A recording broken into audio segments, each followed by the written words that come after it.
Hey folks, this is Riker. How are we doing today? It is Tuesday. We are simul-streaming to Twitch and YouTube, and we're going to be playing some more Diablo 1 The Hell 3 mod, which we started yesterday. Yesterday we made ourselves a Necromancer, because you can do that in this mod, in Diablo 1. We got to level 10. We got some pretty cool uniques and rares. And we even found like a cursed item and everything. We're learning this mod. There's a whole lot of funky stuff going on here. But yeah, we'll be continuing our journey here. Hope everyone is doing well over there. Stevzilla, Curious, Grumpy Stew, how y'all doing? Daffy to the memories. The good old tunes, man. The good old tunes. Sapper Hawk, how you doing, man? Okay, so let us sell before we proceed. Now that shield's about to crack. Let me see. Durability. Yeah, we'll repair. Prior to that though, I guess I'm gonna hold on to this socketed cloak. Although 24 strength, 19 dex. I meet the dex. You rage quit Helldivers 2 today? What happened? I'm assuming RQ means rage quit. Alright, we're gonna sell that. Now here, Martyrdom Shield 4-4. This one has fast hit recovery though, so we're gonna sell this one. 8 to Strength. Yeah. Alright, we got that. We got this, which we're gonna hold on to. Okay, Blacksmith Oil adds to max durability. I'm gonna want to hold on to that. Good old Gillian here. Is it Gillian or Jillian? I always forget. Holds her stash. And if I want to buy another tab, it's 10k. So that is way too much, man. I think I've already got... No, I don't already got a socketed robe. So here, we'll hold on to that. We'll figure it out. Killa Season, Nick, Montalto, how y'all doing? Playing Necro alongside me? Noise. From Argentina, Bachicha Studio, how you doing?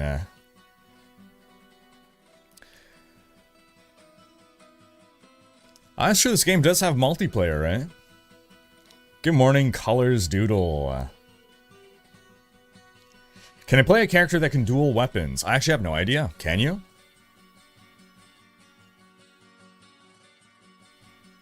Does anyone know? Do any of the classes offer dual wielding? I mean, there's so many classes. I would assume yes, but I really don't know for sure. Okay, this gives me +4 high durability. Like, who cares? I'm selling that.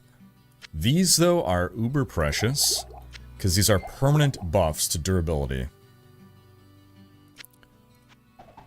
No, not on the ground. There we go. Okay. Mana. Regen. How may I serve you? So 8 to strength, 2 to all resistances. I don't think so. I'm gonna sell this as well. This I'm gonna hold on to until I can read it. Yeah, alright. What's up, BC? Mariano, ¿qué tal? Hey, Flores, how you doing, man? I looked the class, but I saw they looks like to use shields or two-handed weapons. Not sure. Okay.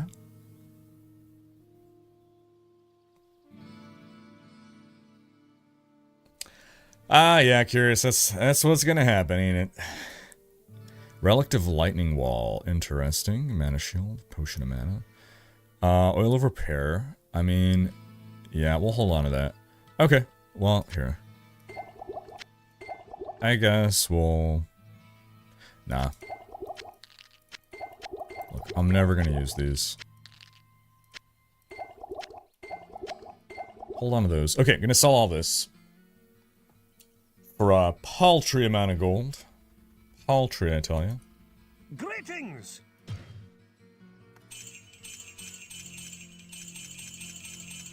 Hooray. Alright.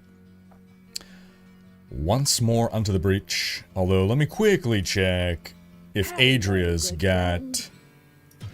I can't even afford anything that she got is the problem. These spells, man. I gotta find myself some spells. So let's go do that. Oh, hold on. Let's repair first. Greetings. What are the repair costs? 15, not too bad. Not too bad.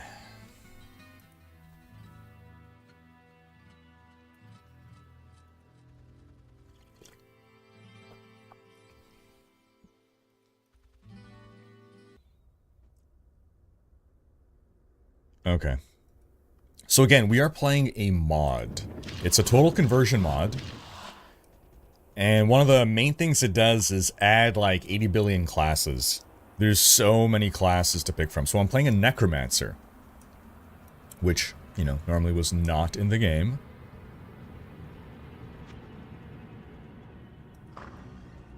Okay, these guys are immune to all of my stuff. So I'm not gonna bother, I guess. Are you immune to the lightning bolt? I cannot do that. Probably. So just run around. Oh no, wait. Was that me or was that my skellies? I cannot do that. Ow. Hey now.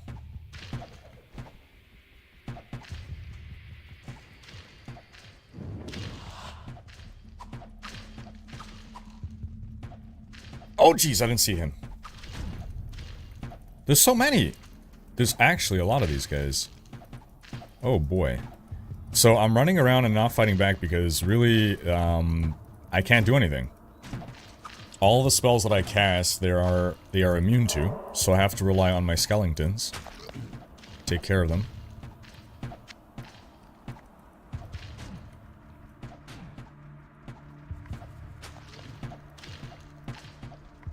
Oh gosh, and they are actually pretty high level too. And slowly regenning as well. So, okay, I think there's just two of them though, which I just kind of lined them up. Oh, I lost one of my dudes, so here. Let's make sure we got 3 attacking. Okay, they're almost dead. Oh, he saved me. He saved me from that hit. Alright, we're about to ding 11 as well. There's no helping people curious. There's no helping him, man. Pretty sure I've seen a Gimp Rogue with an extra mace glued to her left hand in this mod. You will accept your Timu dual wielding and you will like it. Okay, so there seems to be dual wielding, but doesn't seem great, I guess, is the takeaway. Is multiplayer available in this mod? I think people are saying yes. I don't know how it works. I don't know if it's like you got a IP connect or something. Does anyone know how the multiplayer works in this mod? I presume it's got to be direct IP connect.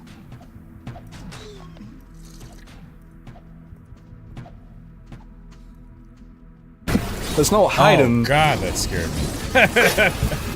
There's no running, only walking. Cheese and crackers. Oh man.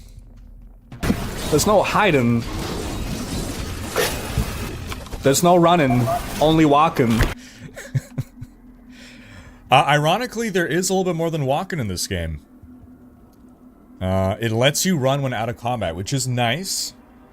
Regular Diablo 1, you could only ever walk. Really takes off when you find your first book of Skeleton Warrior. Dude, I can't wait. I can't wait. Does anyone know, when I upgrade my skeletal archers, will I... Oh, jeez, that's a lot of skeletons. Will I be able to get more skeletal archers?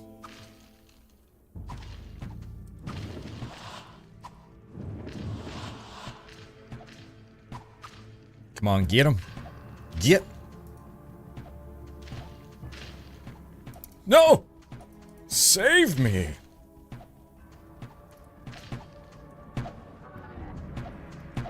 I heard a goat. That's not a good sound. In Hell 2, you use locally run hosting platform and invite people. I'm not sure how it's done in 3, but I'm pretty sure it's the same. That would make sense, yeah. Huh! Ooh, good, he missed. I got lucky there. Skeletons, where are you?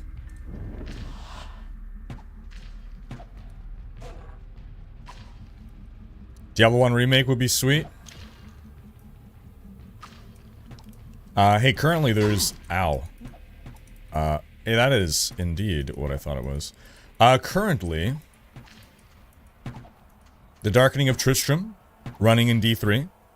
It's not quite D1, but it's a D1 flavored dungeon, which is pretty nice. Ooh, a Hound Skull Bassinet. Is it Hound Skull or Hound Skull? The actual term for the bassinet. Russian dude. Oh, the nostalgia. I blame this game for getting me into video games. Oh, yes, sirree. Cheers, Russian dude. Good old times. Okay, well, these are just like regular old items, but let's see if we can find better.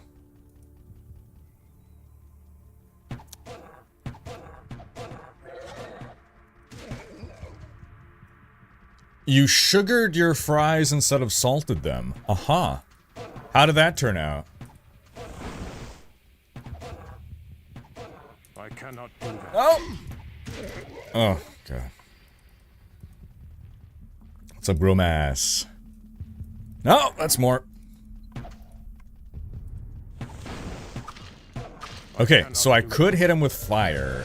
I cannot hit him with lightning, but fire is a-okay.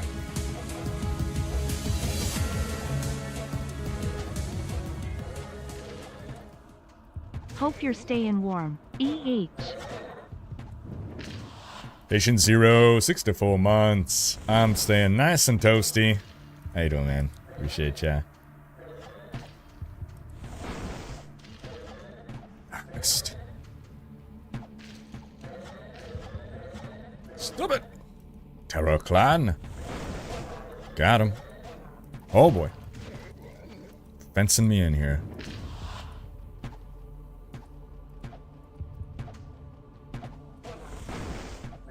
Dang it.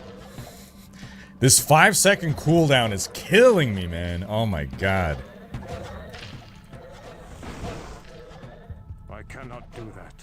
5-second cooldown on all my spells. What's up, the butcher? Oh god. Whoa. Almost died to the butcher. But not that butcher. And missed. Oh gosh. Come on, can you? Ah! Oh, jeez. Oh, we're probably gonna level up when we kill these guys. We're so close. Yeah, landed a hit. Ah! We didn't get him. Sorry, we didn't level up is what I meant. We're nearly. Diablo 1 equals horror game with action RPG elements. D2 action RPG game with horror elements. Nailed it, Dragoon. Yep. Very true. Oh, and there's still you. Get him.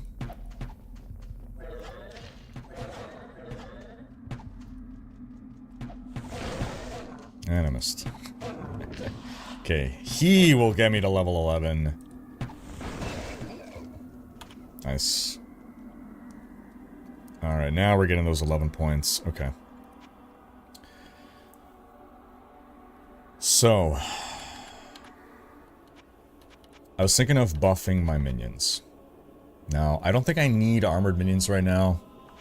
Or tough minions. What I would really like... I guess accurate minions at this point would be nice. But... I don't know how often they really miss, is the thing. Strong minions... I would really like, 1 to damage. But if I'm gonna have to keep pumping strength to get strong minions, I don't know how much I like that. That's the problem, man. That's the freaking problem.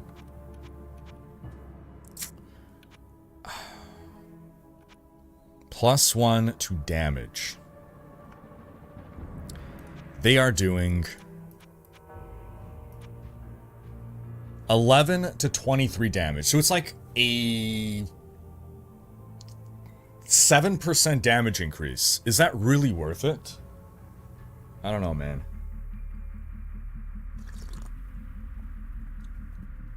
Whereas, yeah, and the buff to the hit points, again, it's like, it's not even a 5% increase. It's terrible. The armor class might actually be valuable. But the thing is, keeping these guys alive isn't the problem. I need them to hit more. That's my problem.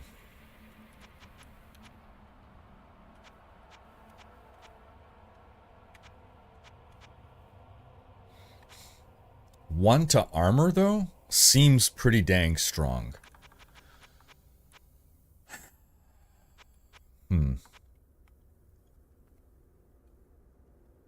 Maybe I should just give more magic find at this point. Gosh.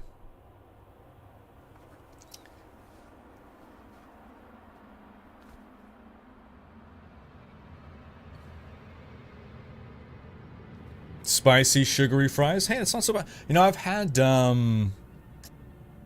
fries with like kind of cinnamon flavored fries. They could be good. You know, it's different and maybe not what you're expecting, but you know, when life gives you sugared fries, make the best of it. Eating them felt very wrong, though. This mod is not new, no. Accurate minion seems pretty good. The thing is, it adds 1 to the accuracy, and it's just like such a minute increase, right? 1 point to accuracy, and I already have like 20 accuracy or something, so it's like a 5% bump.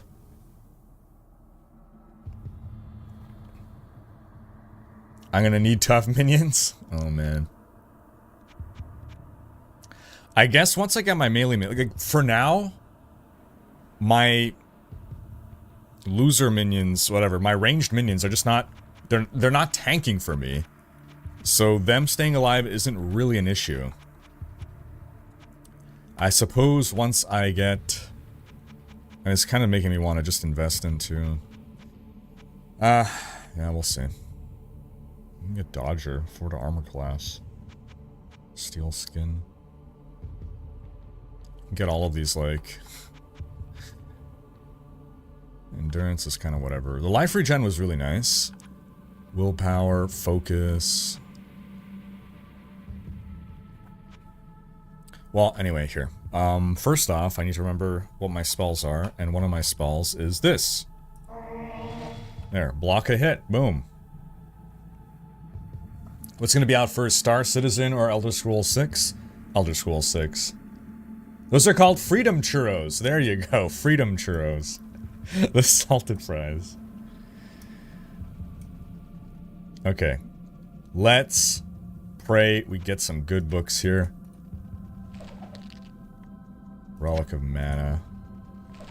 Book of Lightning! Hey. 60 magic. Ouch. I could do it, but like, I don't know that it's worth it, man. We'll see. We'll see. What is this? Goat Shrine. Magic damage hurts you not! I like getting not hurt. Okay. Well, is that this whole floor? Hey, cheers, Jay Flores. I'll try to remember that, man. Appreciate ya. Okay, there's no dual wielding in classic Diablo 1, but if you have Sierra's expansion Hellfire, then you can mod the game to activate the bad class that did. You mean the Bard class? Or the Barbarian class? Used rogue model and secondary weapon didn't show. That would be the Bard class, right?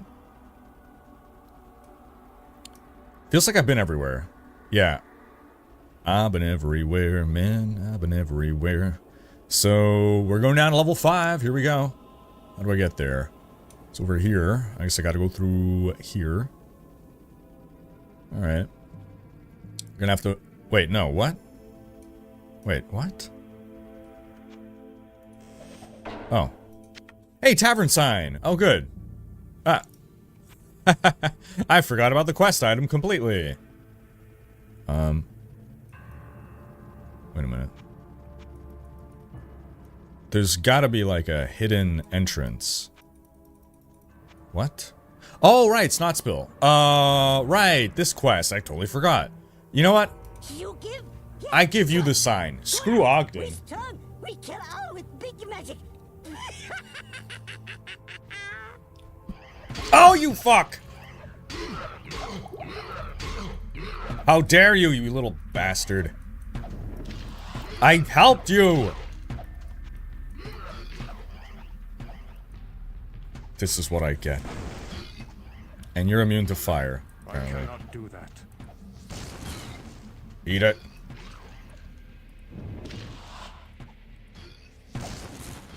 That nearly killed me.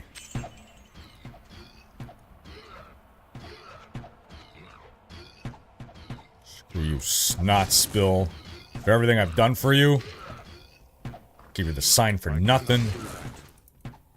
Open up my eyes and everything.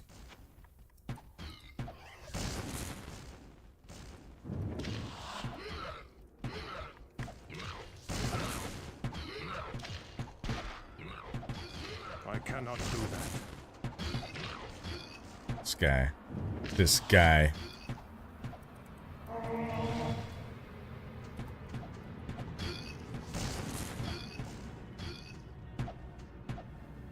Man, it's a life regen, though. That's the problem. He's regenning faster than we're hurting him.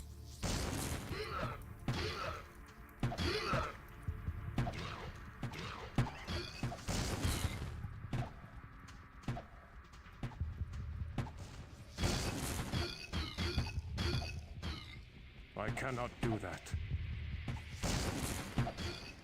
Okay, that's a good hit. Solid hit right there.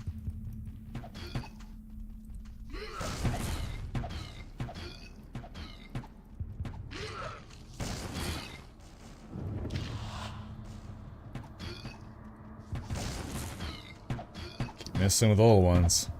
How you doing, Olati?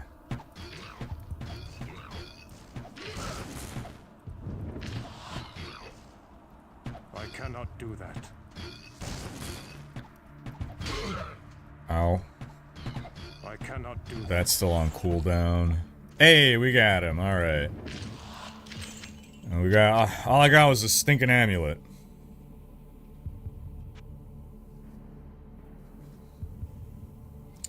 The Bard class was a barbarian as well, using warrior appearance. No mana at all. Oh, wow. Further Hellfire modding could also activate the Complete Nut NPC. What is that? You can do 1 accuracy, meaning 1 tough, and I don't know what else. Huh. Okay, so it looks like this has now opened the path here. Alright. Oh, there's more monsters. Somewhere. Jack Bauer! Hey, cheers, man. We're staying hydrated with some coffee. Oh, whoops. That's not right.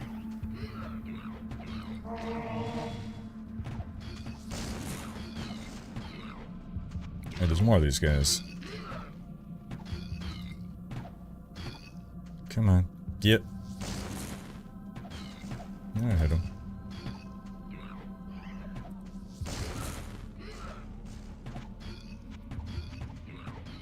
Where'd he go? And we missed.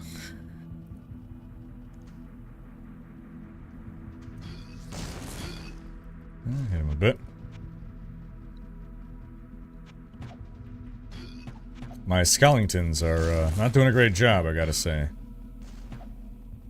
Let's lure them back this way.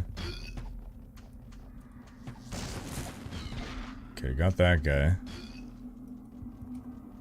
This guy is like running away. Come on. Gotta lure them near the skeletons.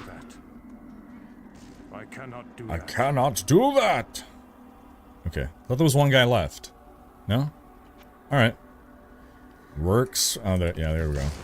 There's more than one guy left.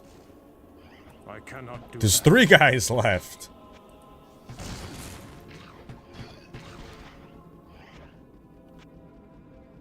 And just do a full loop here.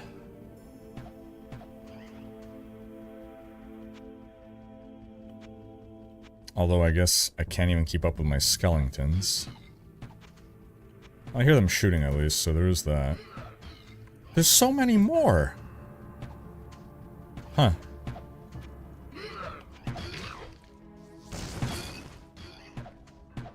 I cannot do that.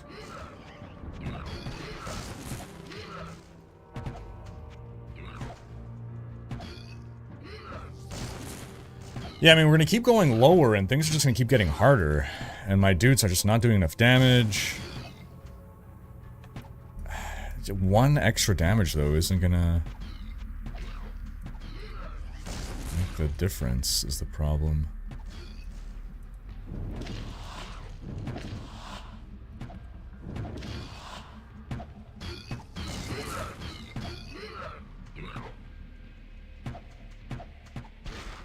Maybe I should do the accuracy. Should probably save after this next guy. Killed a lot of things.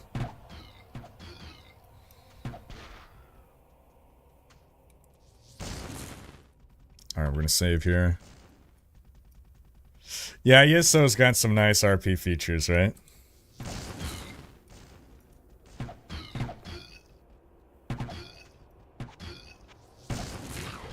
So I think the Butcher sadly has not spawned in this game of mine.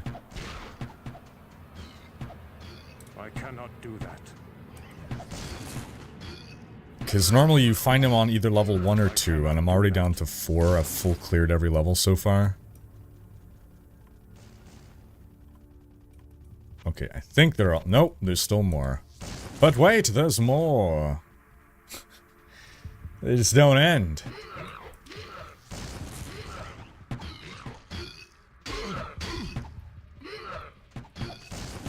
I held back on popping my potion there.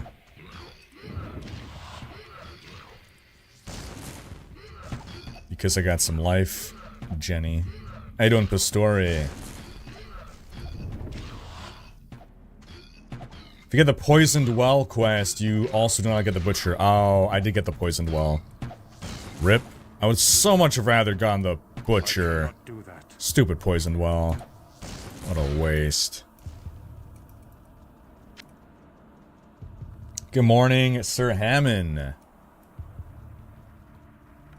And there's still more. It doesn't end. I cannot do that. I cannot do that.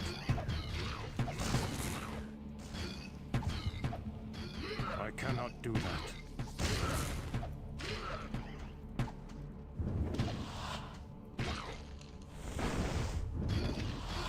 I cannot do that.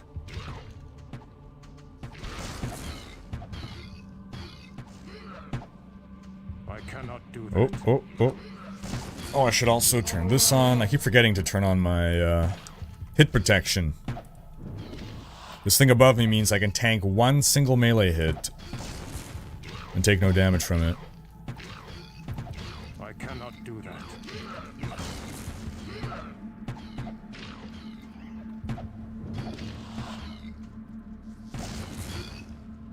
That's some good damage. I cannot do that.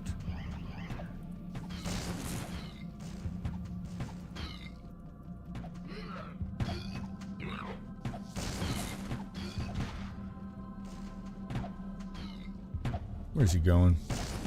No, missed. Missed completely.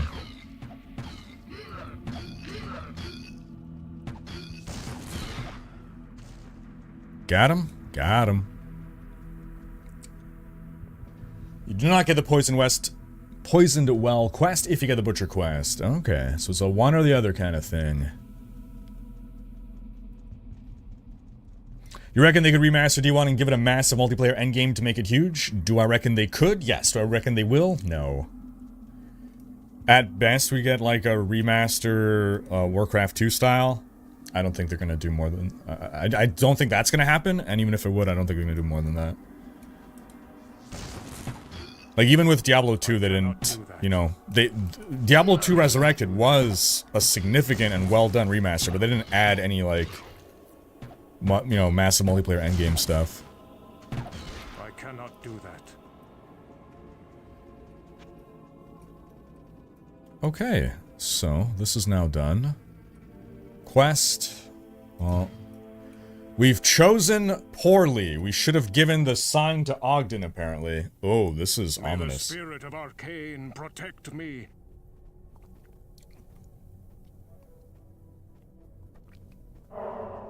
Oh, hey, no. Who are you? I was not prepared for this. It's a ghoul. Are you immune to everything as well? I cannot do that. Hey, drains life, get away from me. I gotta get Holy Bolt, but I can't afford Holy... Oh, Relic of Identify. Thank goodness. I don't have anything... Okay. Definitely not selling these anymore, now that I understand. Hit all attributes, Fort of Vitality, Cold Resistance. Cool. Alright, keeping that. Let's do a little save over here.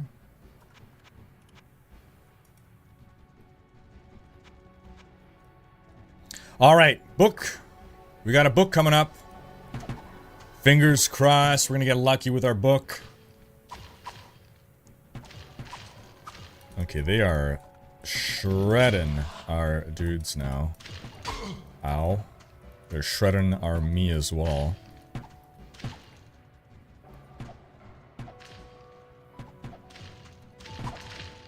Got him. Alright. Ow! God dang traps. Okay. You can't also be trapped. Book of Town Portal. Damn it. Damn it. I've already learned Town Portal. I need 55 magic to upgrade my Town Portal. It's not really worth it. I'll see how much this sells for.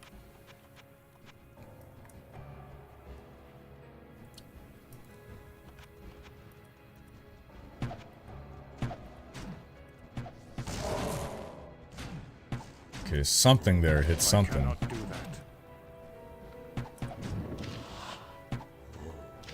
that. You know what would really help here? Holy Bolt.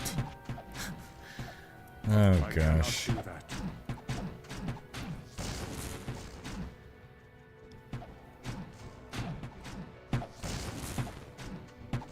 They're all immune. I cannot do that. Oh my gosh. I cannot do that. Oh, they're surrounding me. Oh, close.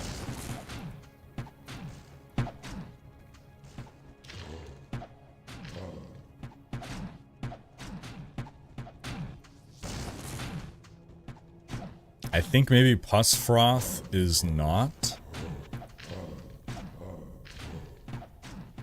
Oh, they just have so much life.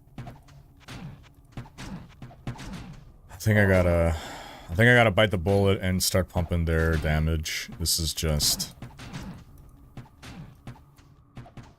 getting ridiculous.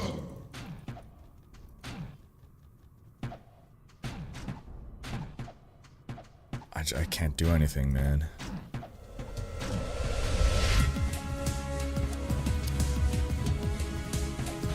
No! They're gonna... This is like a zombie movie. They're literally gonna, like, slowly box me in. Savage Sarge, all of a month resub. Appreciate ya, Sarge. One more month, you're gonna rock that. 1 year badge.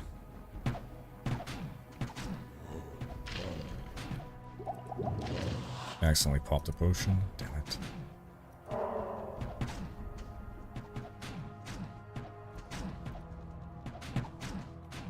Okay, I can always run around here at least. The fact that they regen, man, sucks. I can't get my dudes to focus fire.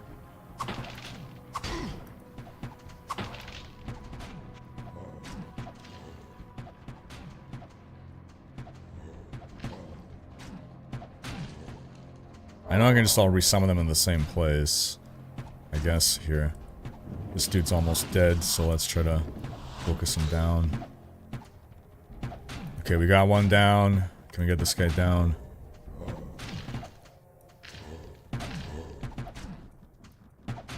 Uh-oh. Uh-oh. Uh-oh. Uh-oh. Oh! Yoink.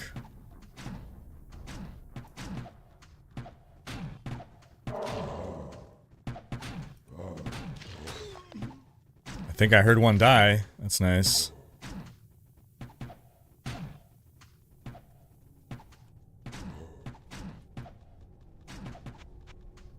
I'm gonna try to sneak around here. Yeah, I gotta pump their... This is just getting ridiculous. I gotta pump their damage. Maybe the accuracy as well.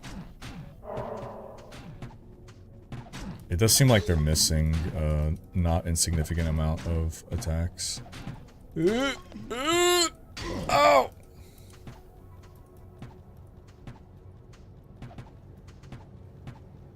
Just want to not get surrounded.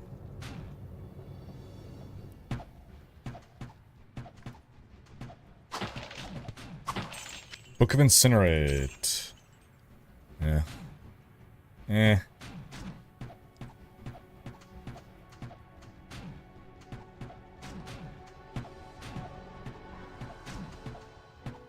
Yeah, get him nice and lined up here. Yeah. Take him out. Take him out. Boom. Beautiful.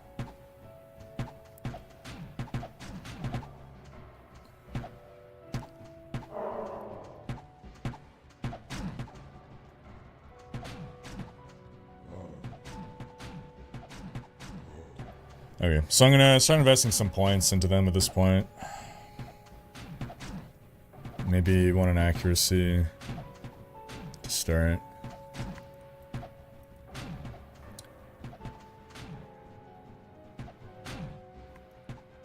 I mean, their hit rate is pretty good. The thing is, if I want to pump their damage, I gotta put into strength, which kind of sucks.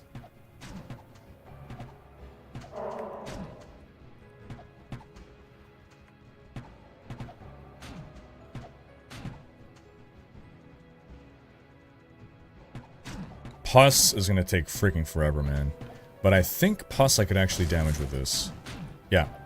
He's immune to fire, probably. Let's try the fire. Yeah, but he takes lightning, so I can help with the lightning on Pus, at least. 10 hit points a pop. But hey. Better than nothing, man. I cannot do that. 6. I cannot do that. Is Elon a world-class D4 player? He is a world-class D4 enthusiast. Pretty crazy to see how far games have come in the last 20 years or so. We're spoiled now with options and great games, both new and old. Very true. Very true.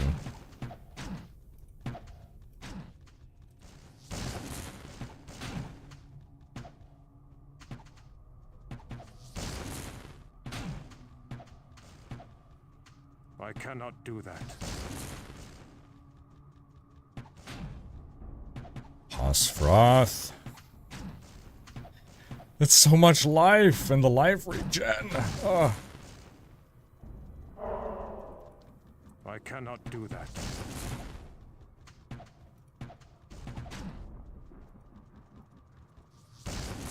Oh yes, attack him. Or no, don't attack him because you're draining his life, apparently.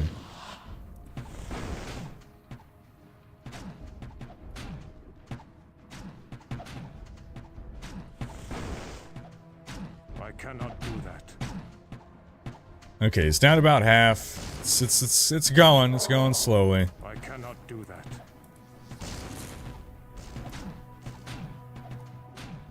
Kills me is I don't understand why they added 5-second cooldowns to the spells. That seems insane. Some people speculated that caster classes won't have that I cooldown. cannot do that. Oh good, he's given up on me. Going for the skeletons instead. He better not be able to life drain off of my skeletons because they don't have life. You cannot kill that which has no life. Therefore, you should not be able to life drain that which has no life. What are the chances this Pusfroth actually drops something decent? 5%. 5%.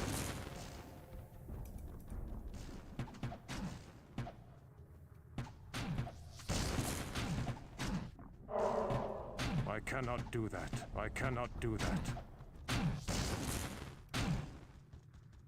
I cannot do that. Come on. I cannot do that. I cannot do that. So close. I cannot do that. There we go. Come on. I want to get the last hit. I want to get the last hit. Yeah. Ooh, Death Pendant. Okay. All right. All right. Well, we got a nice. Ooh, it's a unique. Wait, is it gonna be the same one that I already have? Maybe, maybe not. We'll find out. Okay. So I'm gonna bite the bullet. We're going to put some perks into. Accurate minions, 1 to accuracy, strong minions, damage as well.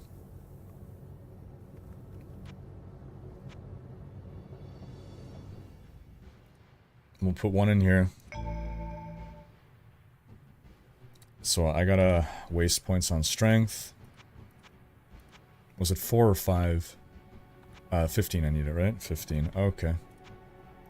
Here. Strong minions. Oh, you mother. Of course it would work that way. Of course I gotta pump even more strength now. We're gonna do another accuracy point. Jeez. Alright. Dang, that hurts though. Well, that's the best we can do.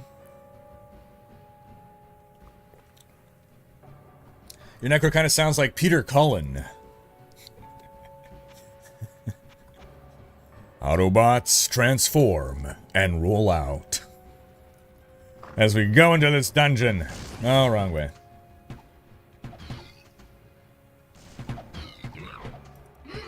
I'm wondering if I should go back to, like... So in Diablo 1, nothing respawns. The only way to, like, go back and farm is to create a new game, which is a legit strategy. So I'm wondering if at this point, I should actually just do that. Like, the difficulty is ramped up such that I'm not keeping up with my build. Vagatti, good morning to ya.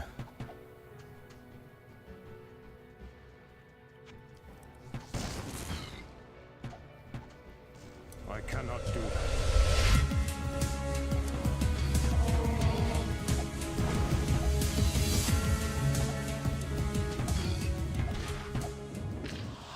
Monkus. Monka-os. Bale. How you doing, Bale? What's going down? Oh, there's something here. I cannot do that. Okay. There may be already better. Oh, we got a big ol' empty spot. Nice.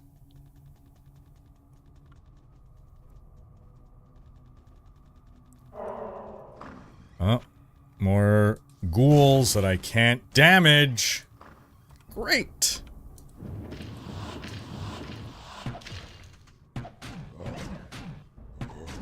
Okay, I think I'm already feeling, maybe it's a placebo effect. I feel like my dudes are more effective already.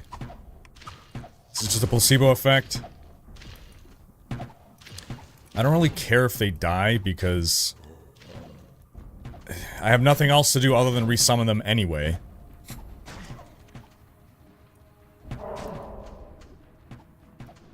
Oh no. I cannot do that.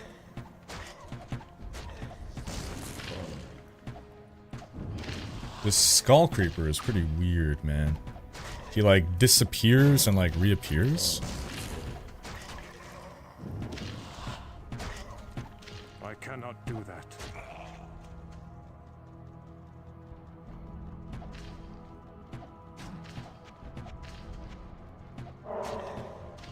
Ah, snap. It's not good.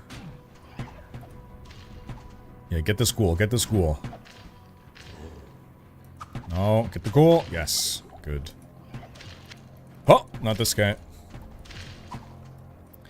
It's just, I really need to get the spell Holy Bolt. Without Holy Bolt, I can't do anything. And oh, that hurt. That hoit.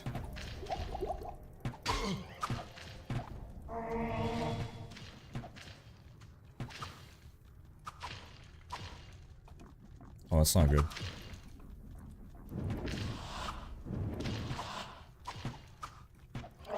Because Holy Bolt is what can penetrate most of these guys. I'm gonna get screwed, aren't I? Oh, God. I should have saved. I could just go up the stairs, I guess. There's so many enemies. Oh my God. I'm gonna go, if I survive, I'm gonna go upstairs and save. This is just unreasonable at this point. I can't go up? What's happening? No! What? Oh, I'm just fucked. Okay.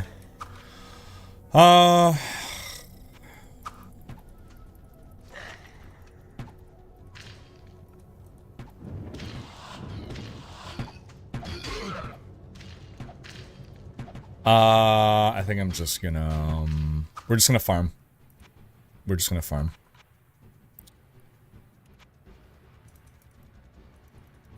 It doesn't let you go back up? Oh, there, I had to click on the correct pixel. Okay.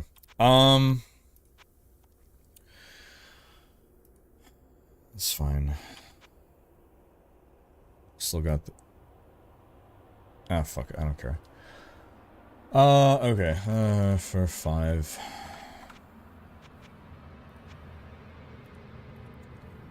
Strong minions, boom. Accurate minions, boom, boom. Okay, so, we're gonna... Save game, we're going to... Quit, and we're gonna make a new game for... Oh, come on, really? You closed the entire thing? Okay. Reloading.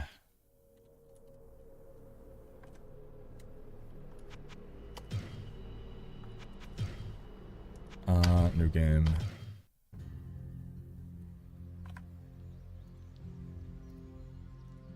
Fire lightning wall doesn't help because everyone is immune to every fucking element. I can't do shit.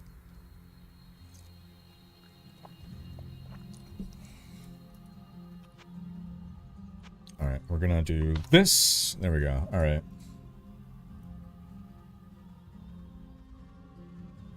Ogden!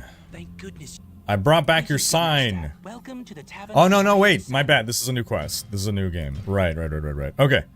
Cool. I still have this. Do I still have my stash? Good day. I do. How may Okay, I cool. serve you? Alright. Alright. This is good. This is good. So. Greetings! We're gonna... sell this.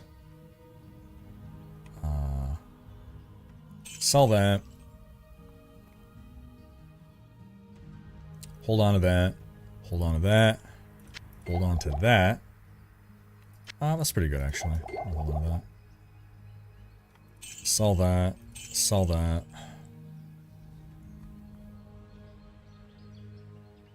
Does my stuff need repairing? I'm okay for now.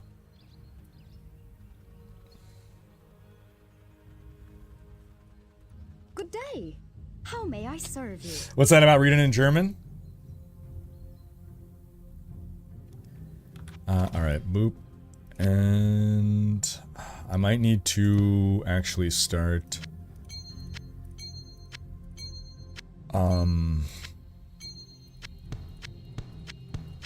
increasing my magic to be able to learn spells. It's another issue.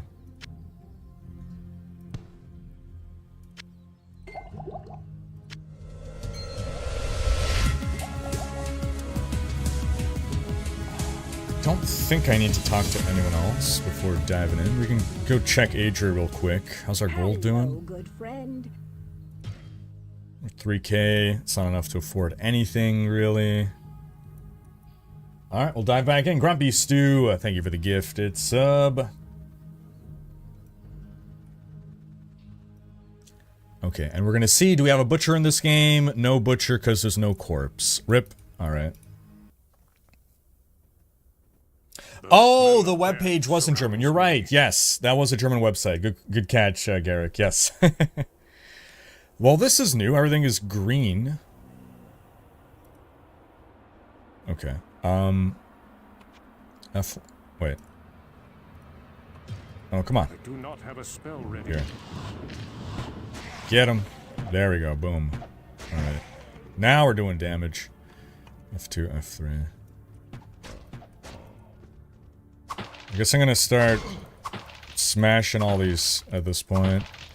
At this level, I should be able to handle whatever nonsense they have.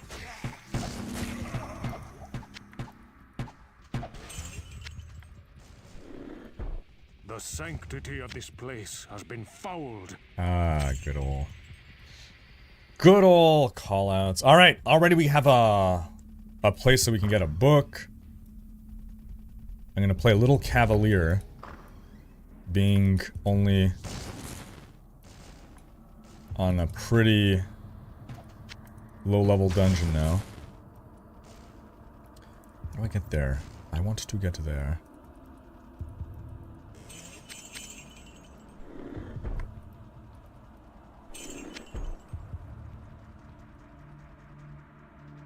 When did Canada get dial-up internet? Was it later than the USA? I don't know when the USA got it. Okay, level 2 is there. I cannot do that. Did I hit something? I cannot do that. I cannot do that. Yes, alright, we're doing things. Even though it says we cannot do things. 0.22%. I feel like I'm not getting much XP though. I guess that's the problem.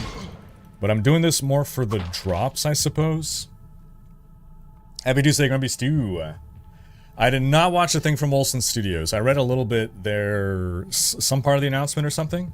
Actually, did I watch it? No, I don't think I watched it.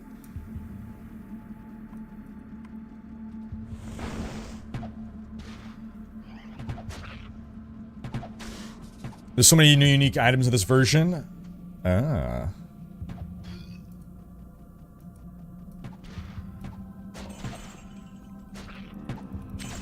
I know that Wilson Studios has, or at least my understanding is, they are working on an extraction ARPG.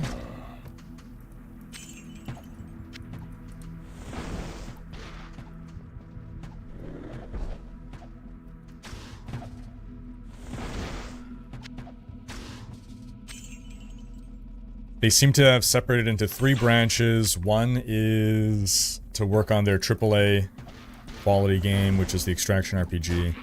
Another is they're working on, like, they have like an indie team basically, where like one dude is making a game by himself. And I forgot what their other team is.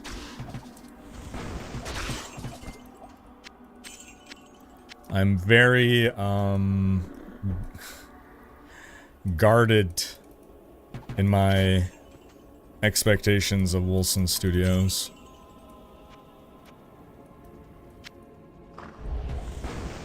I cannot do that. I cannot do that. Ooh, Socketed Martyrdom Shield. Okay, I can maybe do something with this. I have found sockets. Sorry, socketables.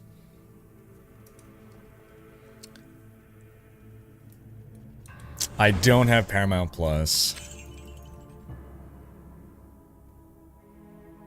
What's up, Israel? How you doing? I cannot do that. Alright, we're getting to bookcase soon, hopefully.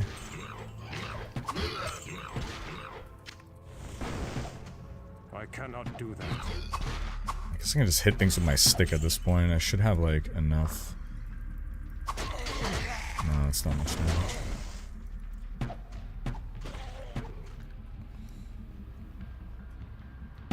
What level's my Skeleton Archer's spell? 1. I cannot find books. My magic stat is at 50. Holy Bolt! Yes! Yes! Finally, we can do damage, boys. Oh, thank goodness gracious. Holy Bolt. Oh, thank goodness.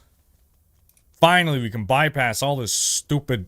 Oh, god dang. Okay. Oh, that scared me. That legit scared me. Why is it not here? Why is it not appearing?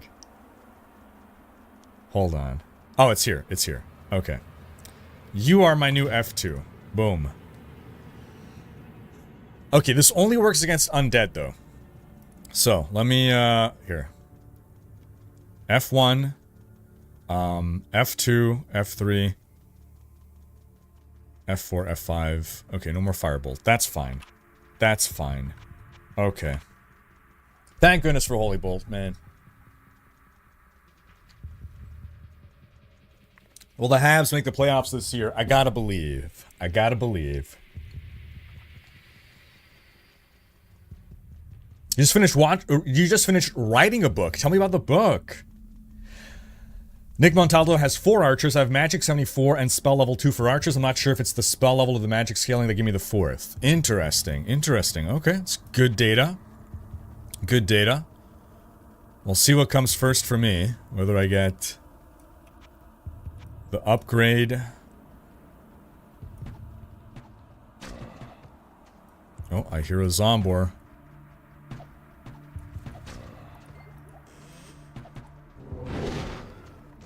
I didn't kill that. You're not a undead. Relic of Identify. I cannot do that. Gravedigger's not undead, right?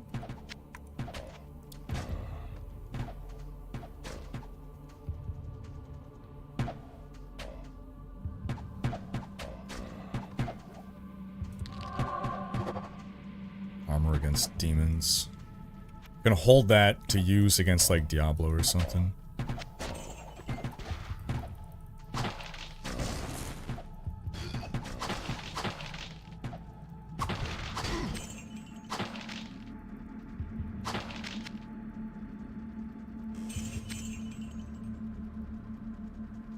Paramount Plus is worth it for Star Trek shows and Ghost UK. It's a funny comedy.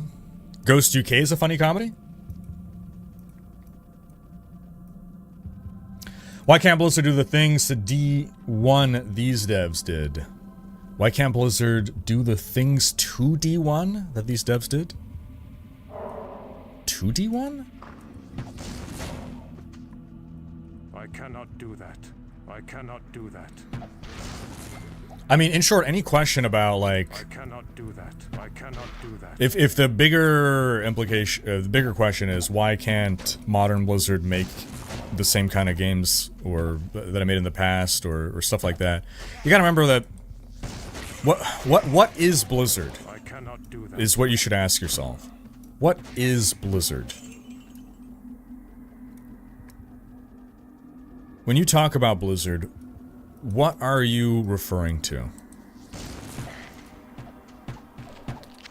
I cannot do that. I cannot do that. All the people that worked on Diablo 1 don't work at Blizzard anymore.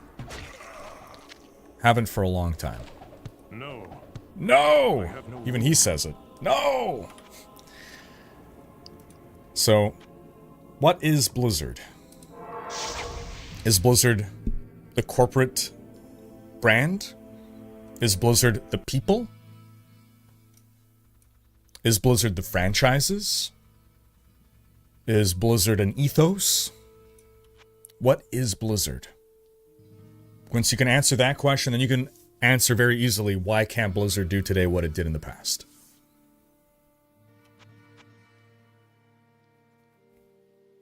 So here's the thing. I feel like it's not even worth identifying these garbage items because it costs so much to identify. Hold on, you said Adria might sell identify things for cheaper. Hello, good friend. Yes, 74 is cheaper. Okay. Gosh darn it. Still, though, getting ripped off, man. All this for the hope.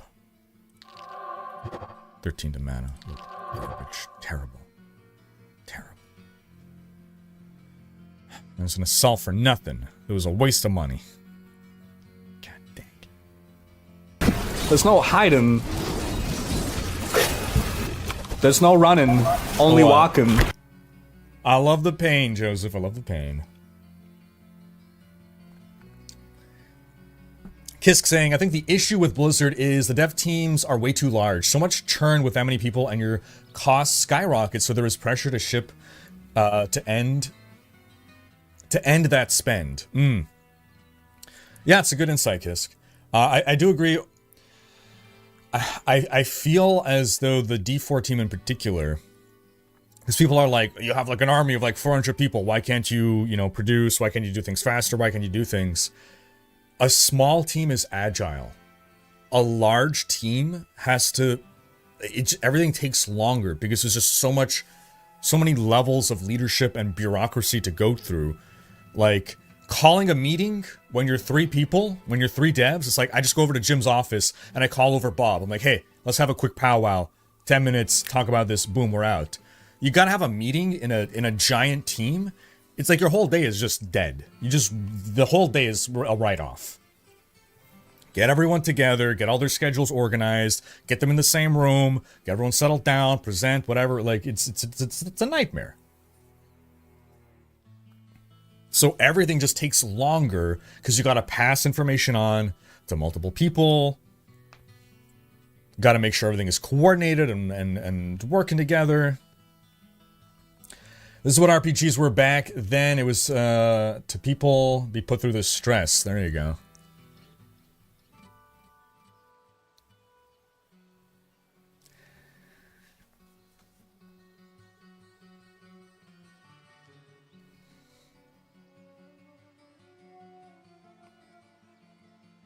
You're working on a dark fantasy novel. Love it. Imagine Diablo lore started as a bedtime story for my son, but turned into something darker. It's called The Nine, Tome of Death, and kind of narrated by Grim Reaper. Hey, wait a minute. You've told me about this before. Yes? Did you email me about this? This sounds super familiar. Sinwar is referencing the rights holder of this franchise that want to cash in on nostalgia.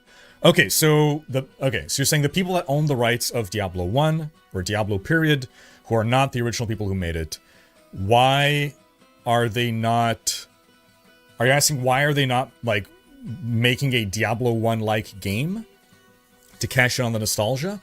Well, they did Diablo 2 Resurrected to cash in on the nostalgia, right? It sold 5 to 6 million copies, I want to say, from memory, which is good. It's good. But they can also just make Diablo 5 and make $1 billion.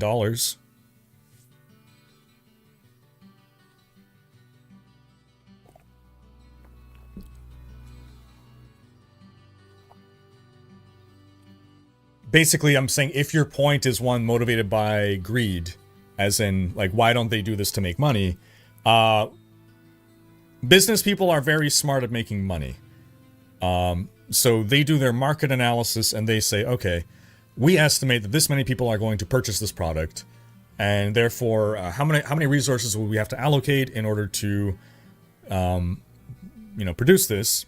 Would those resources be better allocated to do something else that'll give better ROI, return on investment, right?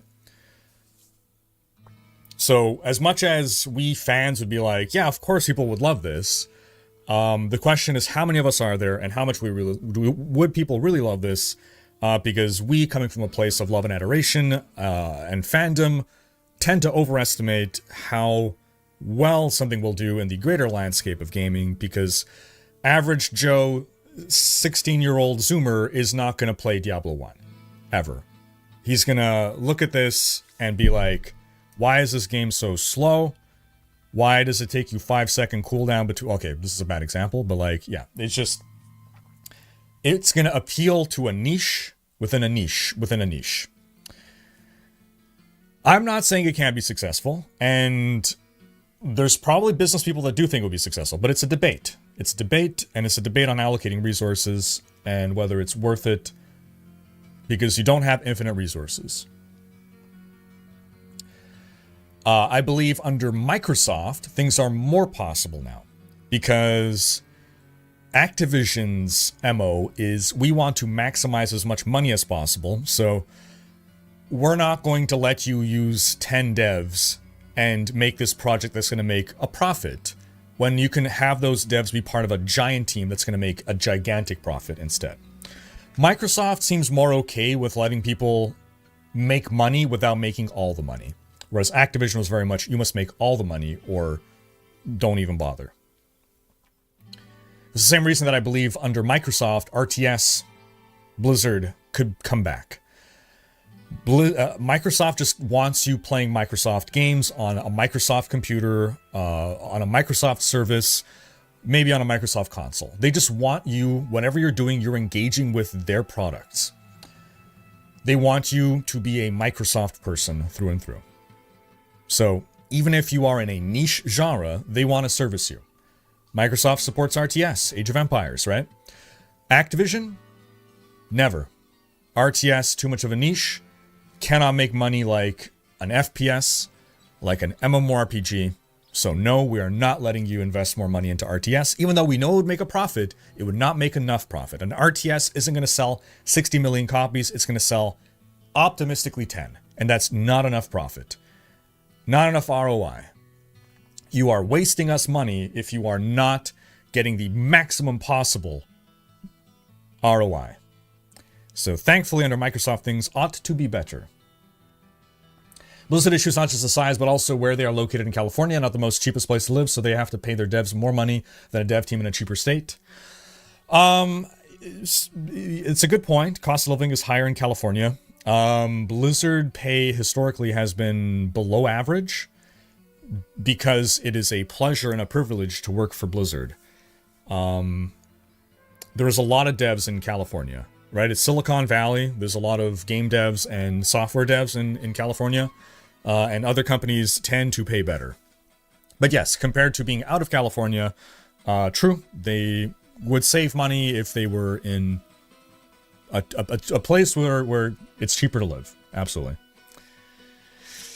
Yarma saying, don't you do that, Riker. Don't you give me Blizzard RTS hope. Here's to the stream. Hey, thanks so much for the $5, Yarma. Appreciate you, man. So here's the thing, though. Blizzard has no more RTS team. It was completely dismantled, and they all left to form other companies. David Kim, for instance, was on Diablo for a while, D4 for a while, before he left to make his own company. Blizzard would have to completely hire an RTS team back, or they would have to outsource it to, like, the Age of Empires team or something. So any StarCraft 3, any Warcraft 4, they got to get an entirely new team. Either that, or they can somehow, like, buy back the people that left, but I don't see that happening. I don't see them coming back for any amount of money that corporate Blizzard would be willing to extend. Because for some of those people, I'm going to use the word ego, and I don't mean it in a bad way, but it's like, it would take a lot of money to bring some of those people back. But yeah, I do believe that we will see RTS again from, maybe not from Blizzard directly, but from Blizzard properties, Blizzard franchises. I'm sorry if that gives you hope. I don't think it's going to be soon. Let me put it that way. Not soon, because again, they have to start from the ground up now.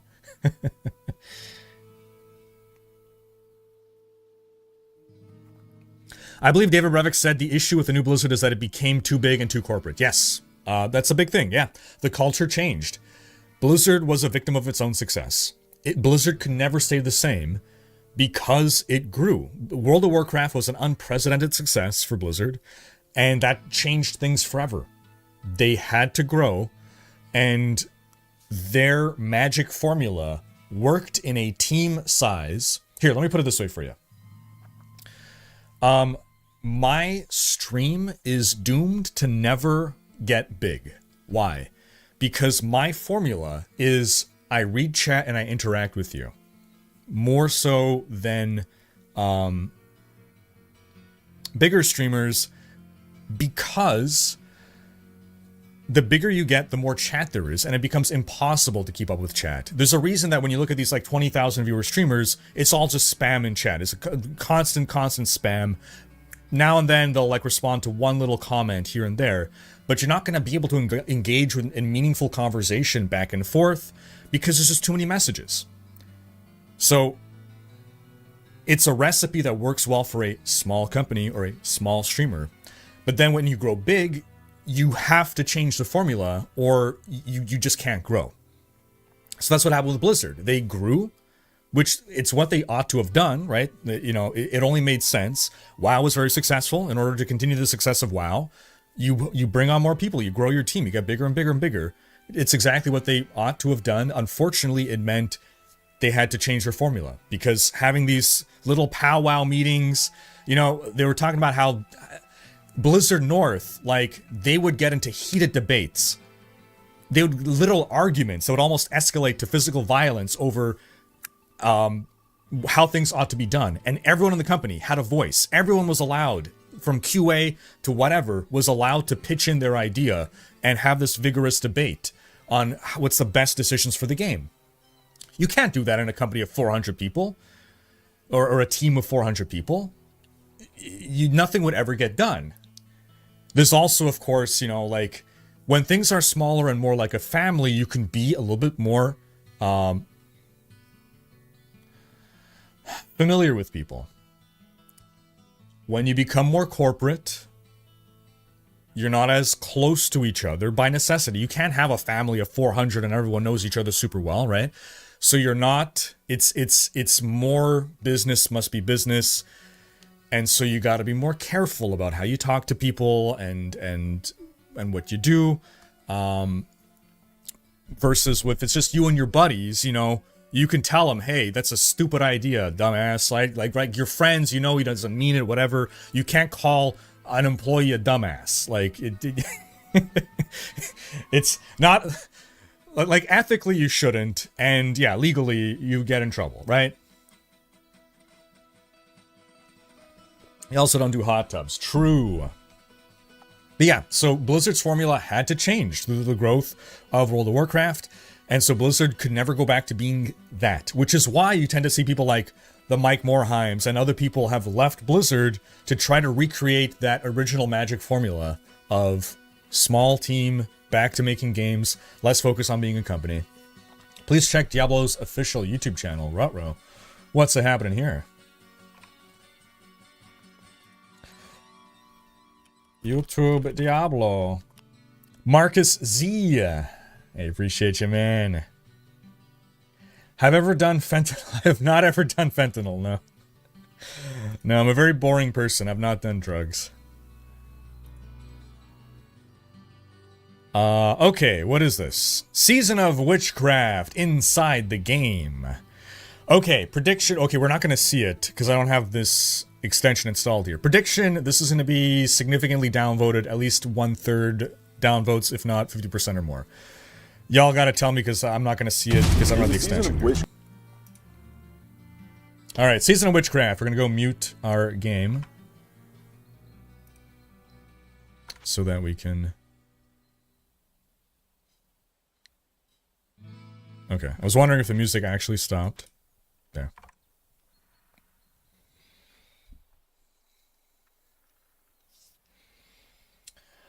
What we called each other in the army would make an HR person cry. There you go, right? But I mean, that's, you know, it's Band of Brothers, right? WoW's the reason my brother hates MMOs. He believes it ruined Blizzard's soul. Rip. Rip. I'm still angry at Blizzard for what they did to D2R. Oh, they used the improved graphics to make the characters uglier and older. Oh, I see what you're saying. Okay. Yeah, I don't agree with the visual design choices with the character models. Diablo 1's going great, Argos. As a fellow Canadian, I will like to ask you, what is wrong with Ubisoft? I know it's a Canadian game company. Technically, it's a French game company. And now they're in big trouble. Can you help me understand? I haven't kept up with what the latest story is. But yeah, so they're technically a French company from France. They have an office and a headquarters in Quebec, but they are first and foremost a French company. So super quick on Ubisoft before we jump into here. Ubisoft is controlled largely by a family, the Guillemot family, if I remember correctly. Tencent and the Guillemot family kind of co-own Ubisoft, with the Guillemot family holding all the power. I don't know how Tencent got suckered into this deal. They have other shareholders, but things haven't been going well for Ubisoft for a while. Ubisoft, from a perspective of their games doing poorly, being poorly received, Ubisoft has just been like has been releasing largely aggressively mediocre games for the longest time. They had some really good games way in the past. Now they've been kind of like aggressively mediocre. They might have had a hit or two recently. I forget exactly. But then there's other reasons that people don't like them. Certain scandals have come out with regards to employees and whatnot. You know, there's a lot of reason to criticize Ubisoft as a company. Things have been getting so bad lately that the shareholders are getting upset and thinking that the Guillemot family should no longer be in charge of Ubisoft. That the leadership needs to change. That they've been mismanaging the company. So the Guillemot family getting scared of basically getting deposed or usurped, they want to take the company private. They no longer want to be a publicly traded company, so they don't have to answer to shareholders anymore. They want to take the company private. They can't afford to do that by themselves, so they're trying to talk to Tencent, and they're being like, hey, can we do this together? We need your money to take the company private. And Tencent's like, okay, but then I want to control the company. And they're like, no, we just want your money. We want to still be in control. Okay, please, thanks. And Tencent's like, nope. And that's the latest of my update on that. I think there have been some more scandals that have kind of come out lately with Ubisoft and employees and whatnot. I haven't had a chance to fully read into that yet, but that is my latest up-to-date information on that.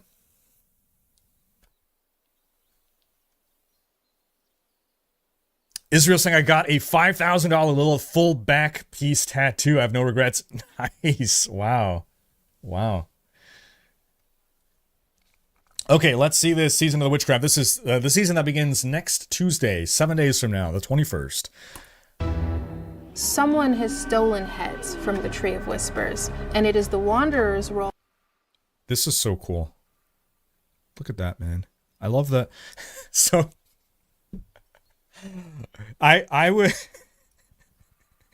I unironically sometimes get the urge to like do like a Jack Sparrow braid with like dwarven or a dwarven like Viking, what do they, I don't know, like, whatever this is, what do you like to hold the braid in place? Like, beads? It's not really a bead. To discover the mystery behind. But I just know everyone would meme on me. Taking the heads and to what end? As you progress through the storyline, you work with the Coven, and in exchange for your help, they will give you their own powers. And then you can utilize these powers in Season of Witchcraft. If you're not familiar, the Tree of Whispers is this ancient tree with heads. You can come and ask for favors from the tree itself, but it will ask for something in return. Notoriously, no one has been able to get out of their deal with the Tree of Whispers until now. Oh, snap. Who is it that's been freeing these heads from the Tree of Whispers? And what are the fugitive heads themselves trying to accomplish now that they're free from the tree? And these stolen heads are scattered all around Sanctuary, causing chaos and spreading strange rot, taking over the bodies of the living. Head rotten are what happens when a head from the Tree of Whispers attempts to graft itself onto an already living creature to reclaim that life. They retain some of the tree's power. Brambles and roots grow along the inside of these creatures, bursting out and causing them to essentially have a head detach. And they don't mind sacrificing their living victims in their pursuit to live again. During the course of the Season of Witchcraft, you're going to work with different witches to help solve the mystery of the missing heads. The witches of Hawazar are a coven of witches and chose to serve the Tree of Whispers in exchange for its power. At this point, hatred is spreading all throughout Sanctuary, and for the first time, it's managed to... D3's new season starts on the 17th. True. It's Angelic Crucibles, which is it was a really good season. Launch an attack at the Tree of Whispers, and though the tree is still standing, it's definitely worse for wear. And the witches that are bound to the tree have to set things right. Witches, investigate, please. Hunt down these heads, and through gathering strength in their witch powers to deal with the encroaching threat, they will be able to uncover what the mystery is. In exchange for your help... Oh, it's the 24th, not the 17th. Okay, season starting on the 24th. So after season start. Witches are offering you their witch powers. And okay, that witch power is a really good one. This one here with the flower. Come on, a little bit more. This one was really cool. I like this witch power a lot. powers. And this season, you're going to be able to tap into 3 major categories of witchcraft power. Una has eldritch powers, which are tied to the cycle of life and death. Okay, so they're giving each of the powers an NPC now. I see. Okay. Powers are the witch's form of dealing damage directly to enemies in the form of fire damage, burning damage, shadow damage.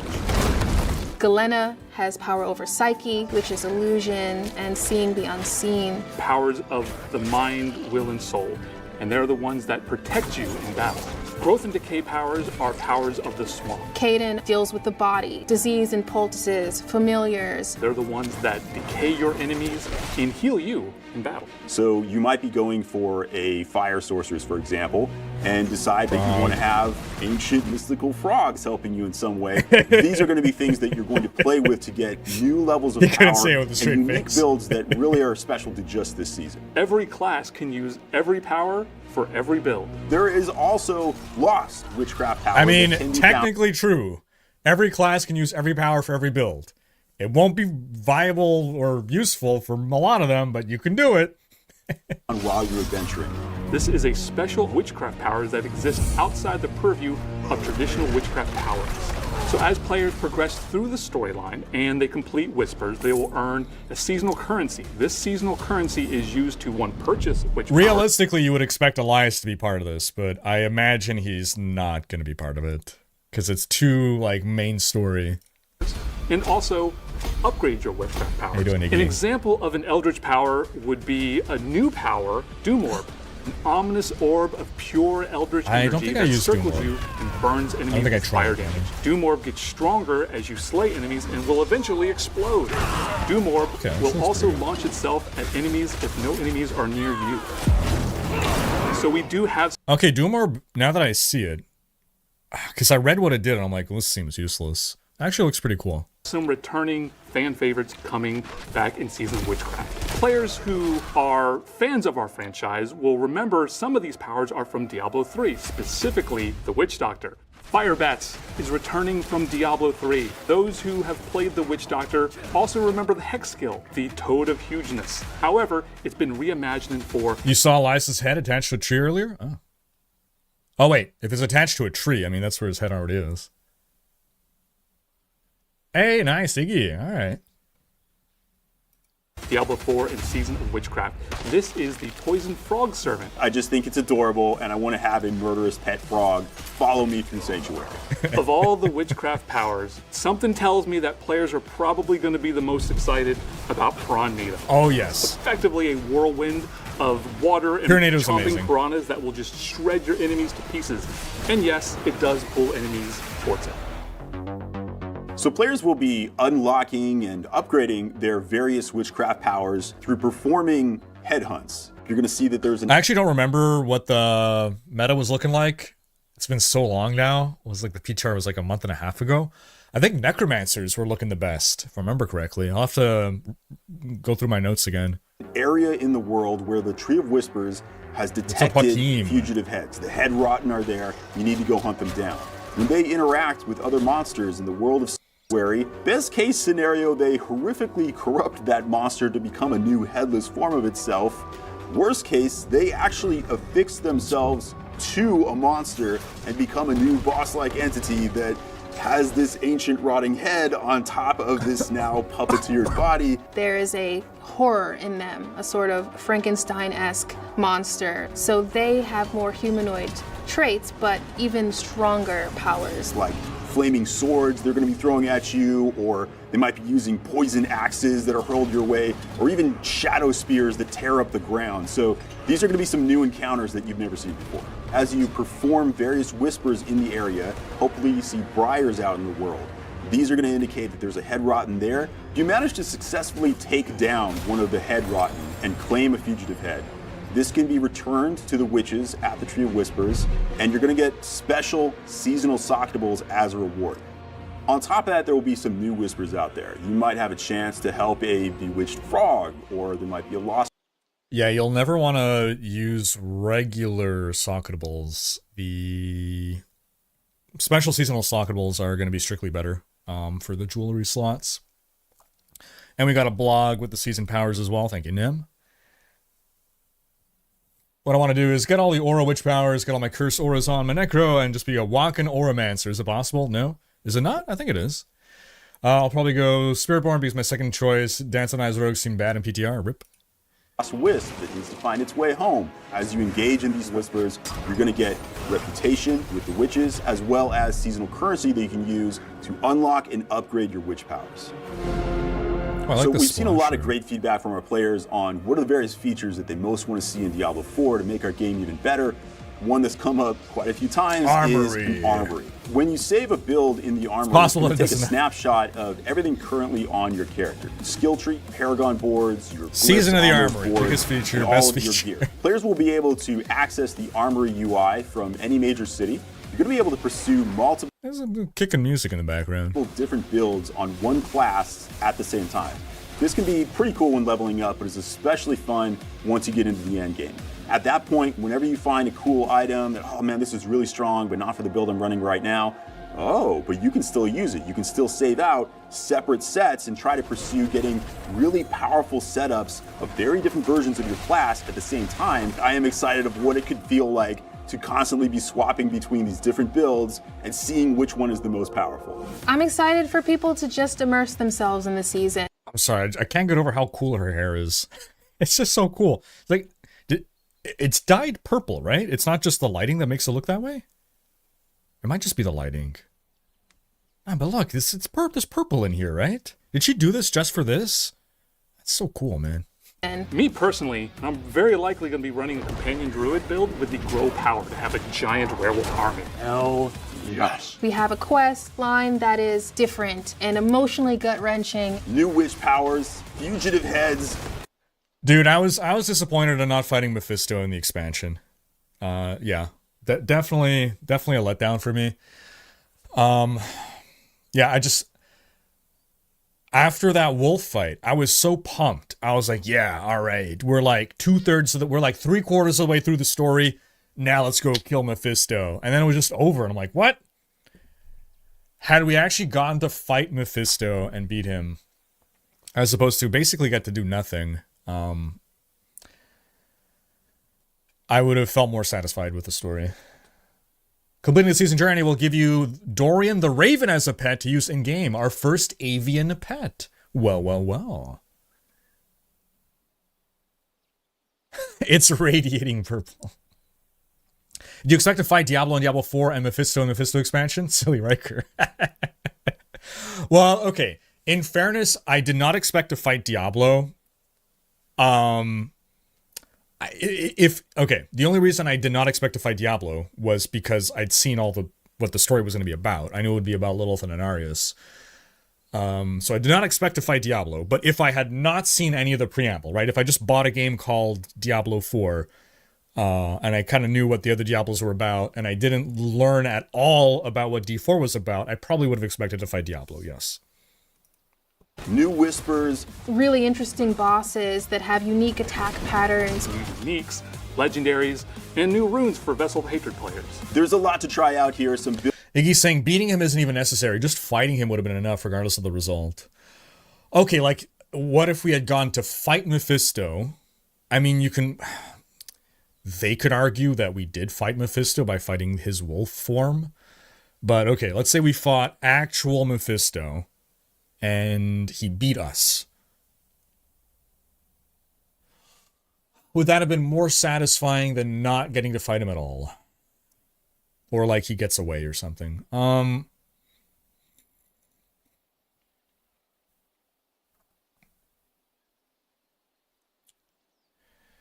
I feel like ending a video game on a defeat does not feel good. It's okay in like a movie, right? Like it's okay when Darth Vader beats Luke at the end because we're not Luke. We're watching Luke. I think video games need to deliver satisfaction in a different way than traditional narratives do. However, there probably is some way where they can give us satisfaction and feeling like we defeated the fight, but then being, well, I guess that's kind of what happened. Right? Okay, so imagine we fight Mephisto, we win in the fight, so we get the satisfaction, we get the loot drop. excuse me, we get the loot drop. But then it turns out that defeating Mephisto actually just allowed him to ascend to his higher form. You know what? I think that would have been more satisfying. Yes. Okay. So imagine that. We fight actual Mephisto. We defeat him. Then that causes him to then be reborn in his Giga form. Right? Imagine that. Okay. Yeah. So the whole thing was he takes on, he possesses the GZ, a Khan, right? Imagine before he can possess a Khan, we had to first fight him in his regular form. He wants us to defeat him. We get to do that fight. We get to beat him. We get the loot drop. And for people that don't care about the story, right? Boom. Yeah, I beat Mephisto. I got my drop. Amazing. I'm done with the game. Alt F4 before you even see the cinematic. Sacrilege, I know, but there are people like that. But then for the people that care about the story, it's like, oh yeah, we destroyed Mephisto's weak form, now allowing him to possess Akarat. I think that would have worked better and would have been more satisfying. I think the issue with Wolf Mephisto is there was never an expectation that we were actually defeating Mephisto. It always felt like, at least to me, well, this isn't really Mephisto. This is just some goon version. He's like possessing a wolf. I don't know. It's some aspect of his, but I always expect it to be the bigger fight after. If we are getting the fight that we expect, and then it's unexpected that there's another fight, I think that's more okay.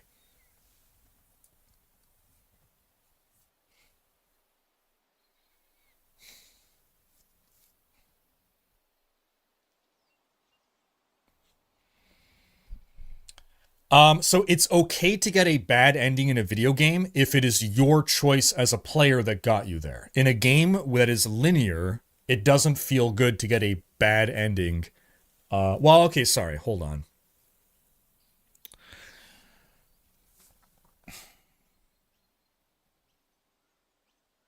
Again, it depends on what you mean by bad ending. It's okay to get a bad ending, but you still want to have some kind of, especially if the point of the game is to fight monsters, you got to give the player satisfaction from a gameplay perspective, and that means generally defeating the final boss in some way or another.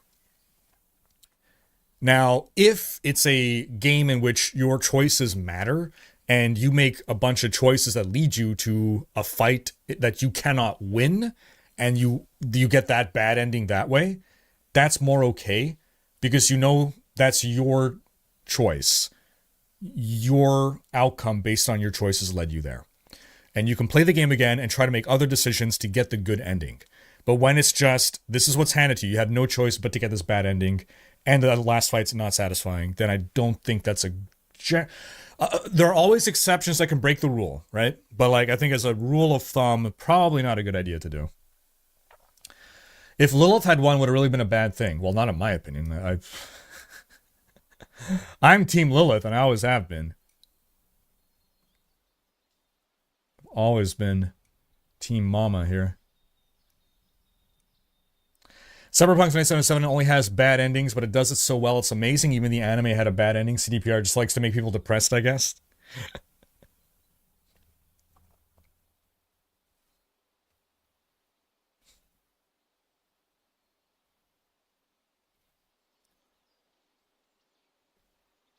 So I think also, I mean, like, technically, all the Diablos have bad endings, right? But from a gameplay perspective, they're good endings. So let's define what we mean by bad ending, right? Diablo 1. You defeat Diablo. From a gameplay perspective, that's a good ending. But it's a bad ending because we shove the soul stone in our head and we start to get corrupted. Diablo 2. Ends with Lord of Destruction, technically. I'm trying to remember what was... Yeah, okay, so before Lord of Destruction, Diablo 2. Good ending. We defeat Diablo, we defeat Mephisto. From a gameplay perspective, good ending. Narratively, bad ending because, oh snap, Baal is on the loose now. And who knows what terrible things he's up to, right? The last cinematic showing... We thought it was Tyrael, it's actually Baal and Marius and all that stuff, right? Downer ending. Gameplay high, narrative downer. Lord of Destruction. We defeat Baal. Yes, that's a good gameplay ending. Narrative downer because the entire freaking world stones exploded and destroyed. And that's super giga important to protecting Sanctuary. Gameplay high. Narrative low. Diablo 3 bucks the trend. Yeah. Kind of, but not really. So, you defeat Diablo. Gameplay high. They tried to keep the ending upbeat. If you really think about it, and you really know the lore, it's actually a downer ending because, well, you've just released all the evils into the world again. And it takes Reaper of Souls to make you realize it's a downer ending. But it wasn't really obvious, I think, to a lot of people. They kind of tried to have an uplifting message at the end of D3. But still technically downer ending because it leads to Malthael and the reaping and the genocide of 90% of the world population. I guess technically that happens in Reaper of Souls. But whatever the case is, it sets things up in a way for bad things to happen. Reaper of Souls. We defeat Malthael. High, gameplay high ending. The downer is, okay, well, now the Nephilim is kind of spoopy. We end on the note of, yikes. The Nephilim, you know, he is basically a walking god, and in him beats the heart of a mortal man, and mortals are half angel and half demon, and he can be swayed to evil at any point, and if he is, we are all doomed. That's kind of the ominous note that we end on. Not as much of a downer as Diablo 1 and Diablo 2, but nonetheless, it's not just glorious, everything is happy times. I think in video games it's important, especially when the game is not a strictly narrative game, right? Like, there are some games that the purpose of playing the game is the story. There's not really any other purpose. That gameplay is secondary. Diablo has always been a gameplay first kind of game. Plenty of people play Diablo without paying attention to the story, and for those people, you need a good gameplay, a good satisfying gameplay ending. Do I want Mephisto to lose or win, though? Ooh. I like Mephisto. I want him to lose. It's not like Lilith. I wanted Lilith to win. I don't want Mephisto to win. I really like Mephisto, though, as a villain. I think he's really cool. Joaquin Singh, here's a thing I've learned over the years as a game dev. When it comes to making any choices for a game, it depends. There's no black and white answer for any use. Of course. So, I talk in generalizations. There's always the exception that proves the rule. I just think in general, unless you're like a genius, it's probably best to not build towards being an exception. Bad ending equals your character doesn't get the boy, girl, and doesn't live happily ever after. There you go. You're saying in Cyberpunk, there's no good ending at all. You die no matter what, and very soon. The only ending in the expansion that allows you to get rid of what's causing your brain to be a ticking time bomb requires you to completely betray yourself, your dreams, and kill Keanu. From gameplay perspective, I suppose you do get those final mission battles that do feel good, but I mean, no matter what, you end up depressed, and you're thankful for it because of how good the writing was. King Leoric is the best Diablo bad guy, prove me wrong. Leoric is he's not, I don't even consider him a bad guy. King Leoric is such a tragic character in Diablo lore.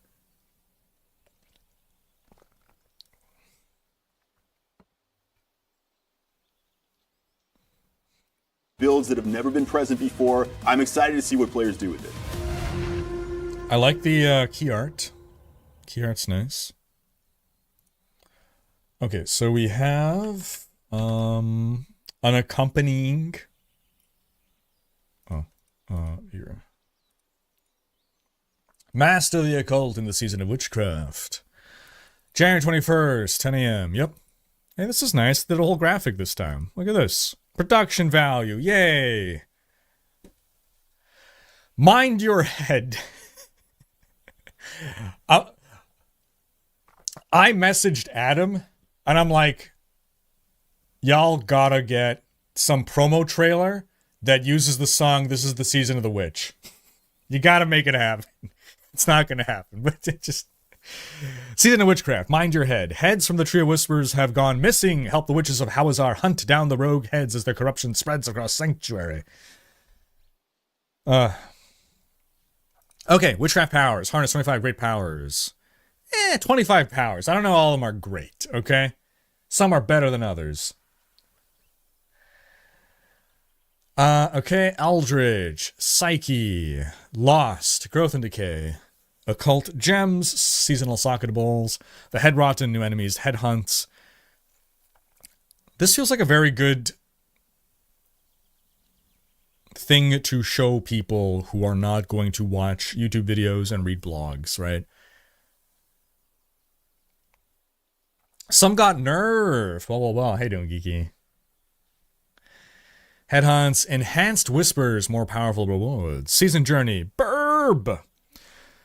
Free Battle Pass, a Premium Battle Pass, New Emote. Eternal Updates, the Armory, Quality of Life Updates. So these are all coming to the base game. New Uniques and Legendaries. Runes. Okay. PTR. And Thursday, we're getting the Campfire Chat. Can I just get a season of Dance of Knives? It's a nice poster ad, yeah.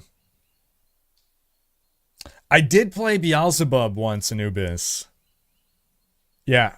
So the last time I played modded Diablo 1 a couple years ago was with Beelzebub. I think so. I'm pretty sure. Ally with the Coven. Witchcraft powers. Skimming because we kind of know all this. This is a good graphic. I feel like they've stepped up their game with regards to presentation, which is good. Okay. Firebat. Firebats buffed. Abyssal Resonance buffed. Hex of Flames massively buffed. Doom Orb buffed. Ooh, Ore of Lament, yes. Wow. That's so good. I was already using Ore of Lament. Wow. This is so good for resource-thirsty builds. I don't think we're going to need generators this season. What is this? Vengeful Spirit buffed. Oh, Giga Nerf to Frog. Giga Nerf to the Frog. Giga Nerf to Hex of Whispers. Wow. Okay. Well, it's only for 4 to 5 builds anyway. It's fine. Buff to siphoning. Nerf to the cycle. Oh, yeah, the cycle was really good. Okay, that makes sense that they nerfed it. Oh, no, wait, hold on. Wait, no, this is a buff. A flower may grow once every 2 seconds per... Oh, this is amazing. It's a buff. Yo. Yes. This is a fun power. This is cool. They didn't nerf Pyrenado. Yes. Amazing. That looks like a nerf to Firebat. Oh, did I miss that?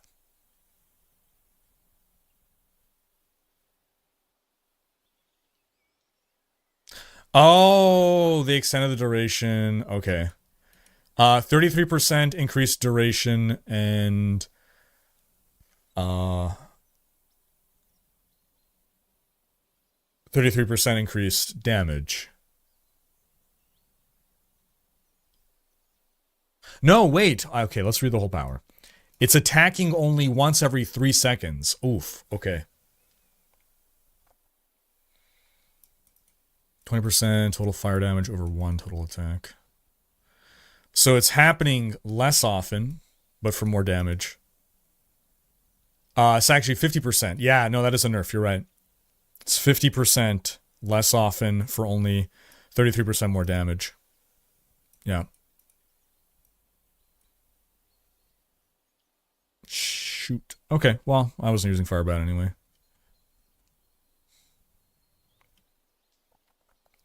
Tree of Whispers. Link for the patch notes.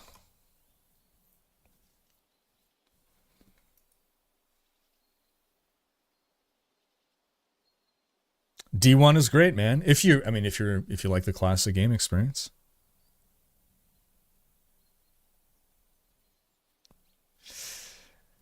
How you doing, cute guys? Hey, cheers, man. Okay, let's see. Anything else? Hunt the head rotten. So I wonder what they're going to talk about at the campfire chat. Now they've already like released all this info. What could they be talking about? I like this weapon. That's pretty cool. I want one of those. Root holds. Craft the occult gems. Ah, okay. Nice buff to Toadling's Wish. Nerf to Phantom String. Less overpower interaction, which honestly is fine. There's a lot of overpower synergies that are kind of crazy. This skill now has a potency tag instead of potency. This skill now has a potency skill tag instead of potency.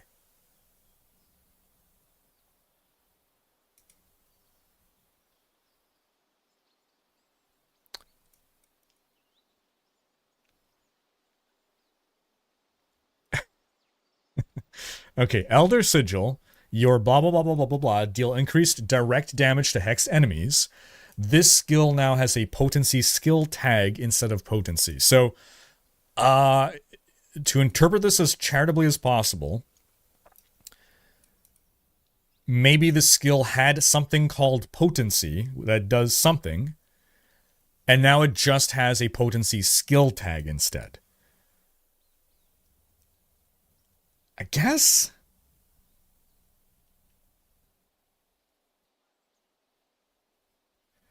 We're going to absolutely go back to playing D1 once we're done with this blog post here.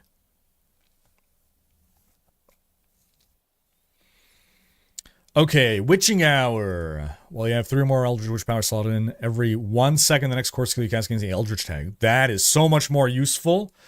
That is so much more useful. Every 1 second instead of every 5 seconds. Wow. So I think overall we're seeing buffs to the Witch Powers, which is pretty nice. Buff to Dot. Your summons deal. Okay. A little bit of a nerf. Yeah, Necromancers were riding real high. Then they'll do the Q&A answering 2 questions. One of them will be Paladin when, man. Okay. Moonlight Ward. For each rank in your slotted unique Witchcraft power, you gain 3% damage reduction and 0.5% max all resist. Okay, a little bit of a nerf there. That's okay. Oh, Duststone nerf. For each of your auras and hexes an enemy is afflicted by, they take only 2.5%. Okay. This was my strat. I was like just stacking all the auras and hexes to stack as much of this. Okay, that's good. It needed a nerf. It was like way too inviting. The other question will be Armory when, rip. Do all classes have potency aspect? Yeah, all classes have access to everything. I don't think it's so potency is not. Wait.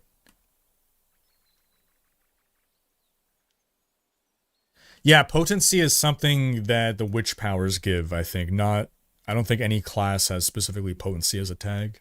I could be wrong. Whoa! Even more buffs to Hoda? Nice. 100% Hammer of the Ancients damage. Nice.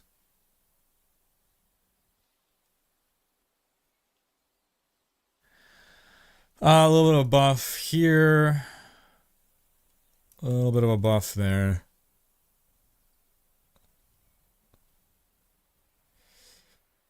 Oh, nice little buff here for Blood Wave. Uh-oh. Bone Sphere is guaranteed to overpower enemies within Bone Prison and deals up to 50% increased damage to them. Bone Sphere is guaranteed to crit enemies within Bone Prison.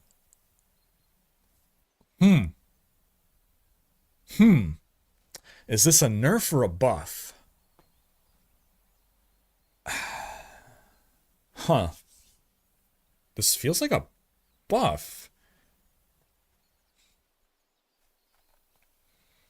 Necros are riding high in this season, if I remember correctly. Oh, nice. That makes these boots more inviting. More ranks.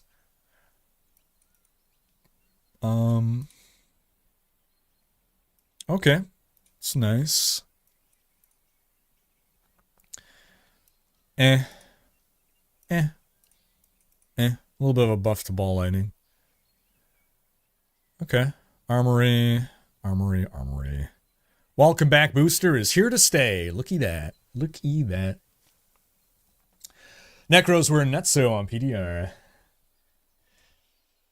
Have you seen Wilson Studios made a new game? They say Extraction RPG.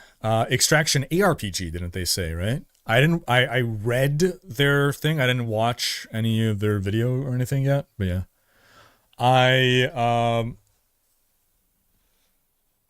I'm not going to get hyped for anything Wilson is doing until we get our hands on it.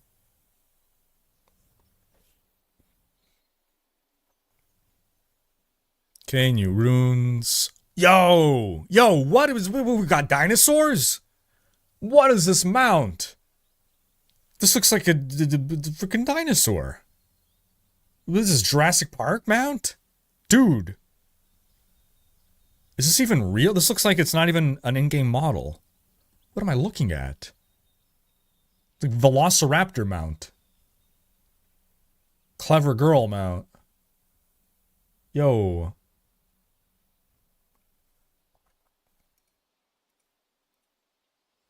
I've never been hyped for a mount before. It's a closed beta? Okay.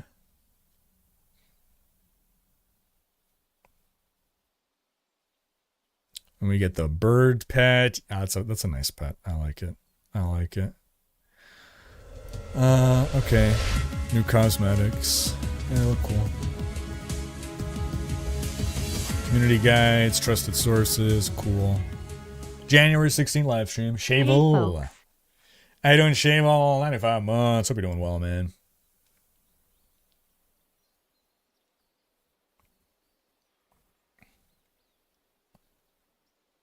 Surprised they're making a new game so fast.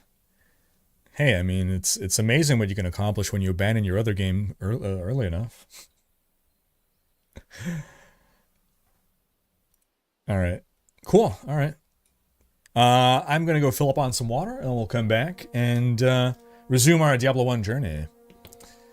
Turning 31 tomorrow. Well, Shavel, Bunfate, happy birthday to ya. What's up, Vanderix? I'm doing well. Hope you are too.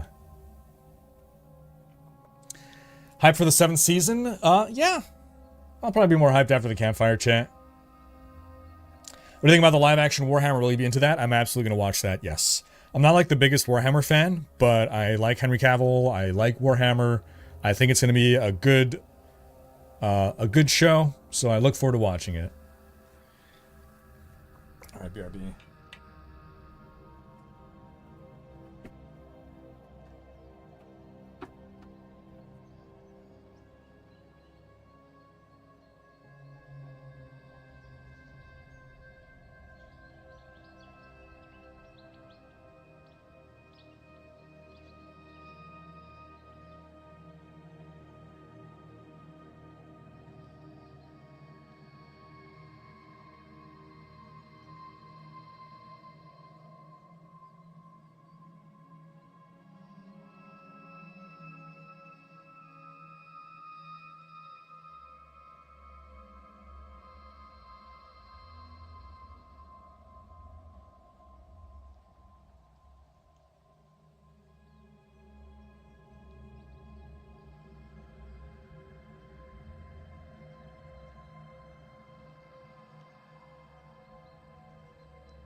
Alrighty. Let's dive back in once more onto the breach.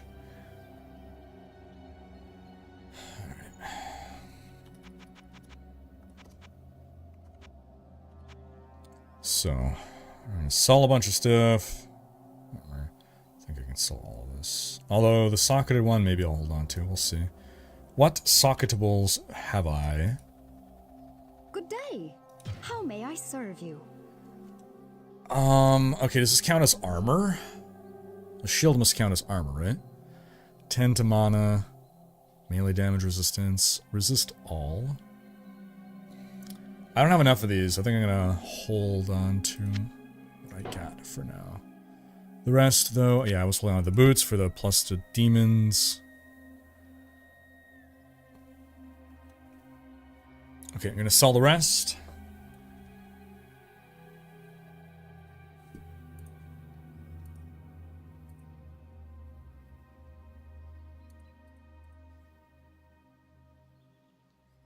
Correct version of the patch notes. Rogue, dance of knives. Disable, there you go. If only, man, if only.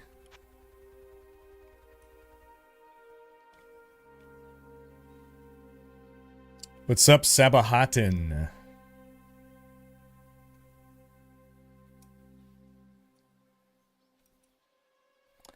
This is not a new mod. It's a mod that has existed for some time. Sell price 7, man. Gosh. Look at these things that I wasted. Alright.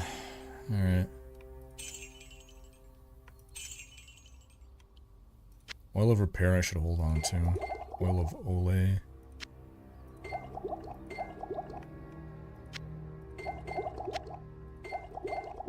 Actually, it feels like it's cheaper. I think I could make more profit selling oil of repair than it takes to repair things.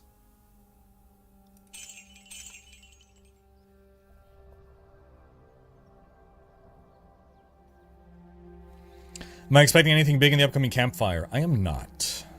I feel as though we've gotten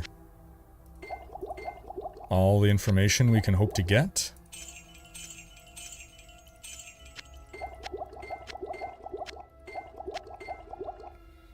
I can sell these for quite a bit, actually. It feels like it's worth more than... I mean, here, my repair cost is what, 21? It's not too bad.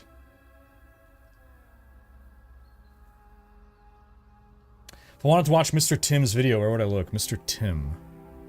Who's Mr. Tim?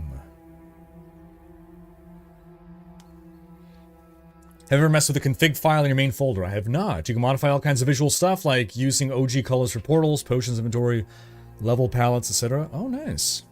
Nice. Wow, blacksmith oil, though. Oh, blacksmith oil.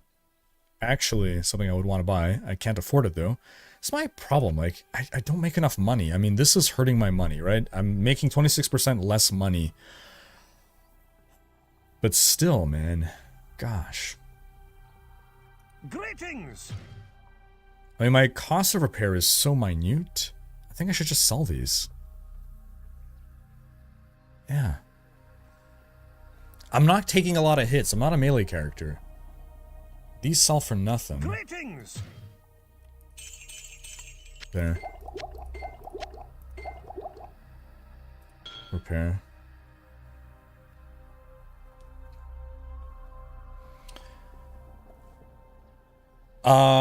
Oh, the video before the blog. It's just on the Diablo channel. Right here. Main Diablo channel.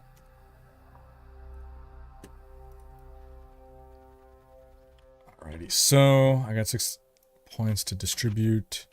Well, actually, here, we'll go check Adria quickly. I don't think we're gonna be able to afford anything, is a thing. Yeah, town portal. Oh, rip. Rip, rip.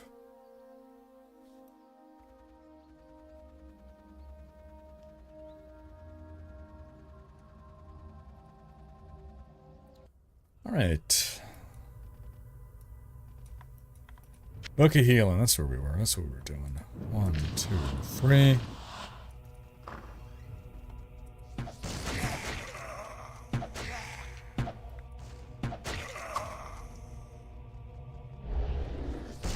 Stratman. Oil of repair, nice. Oh. Oops, wrong button. Mana.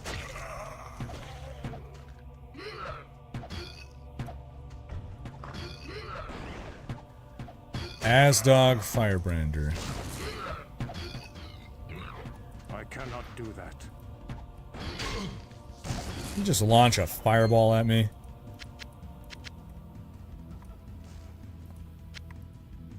Okay. Put that up. Am I doing any synergies on my build? What does that mean? Doing any synergies on my build? Oh shit, what is this? Available synergies.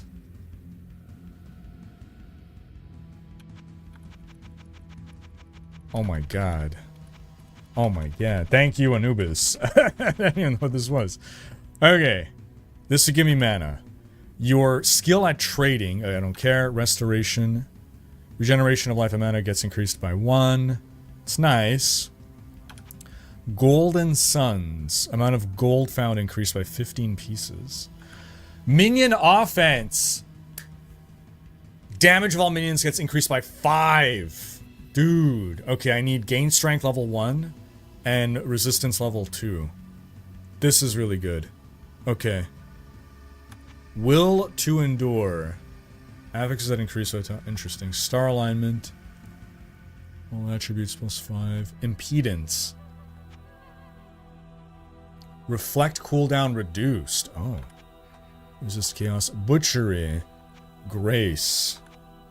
Negation. Bolster.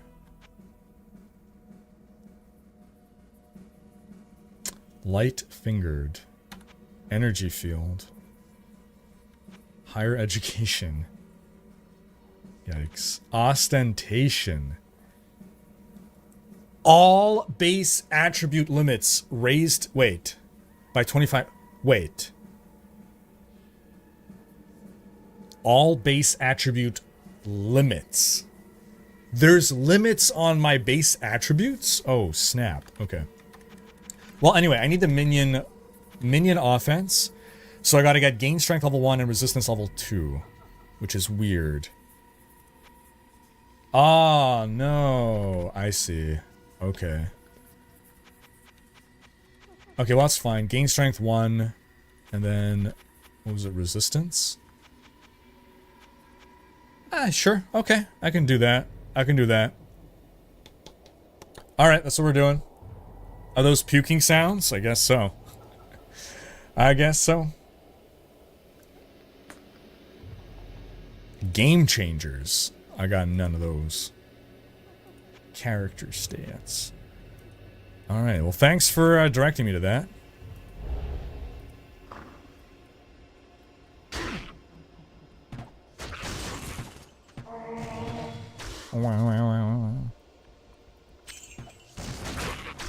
I cannot do that. Well, now I know what I want to build towards, at least. That's going to be big, though. Plus 5 damage, man. And you gotta wait, like, 3 to 4 levels. I think 3 levels.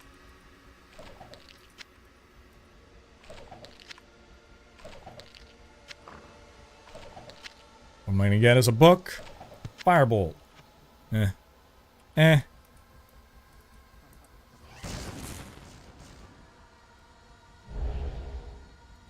Now, are gravediggers undead? I cannot do that. Was that me? I don't know if that was a me or my minions.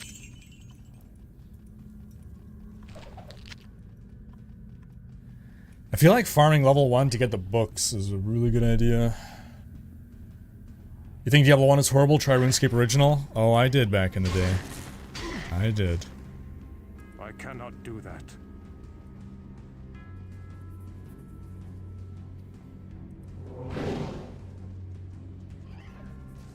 I cannot do that.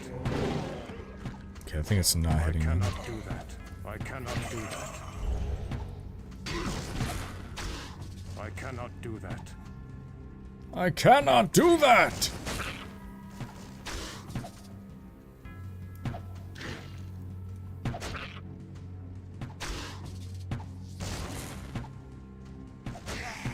cannot do that.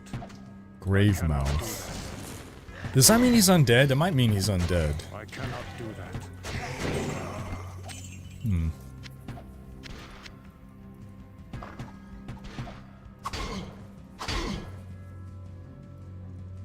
Okay, those are my minions. Nice.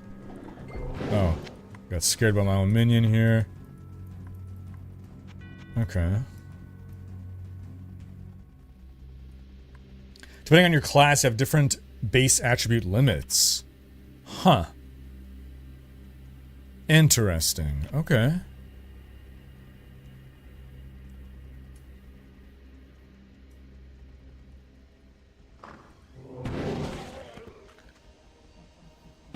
I cannot do that.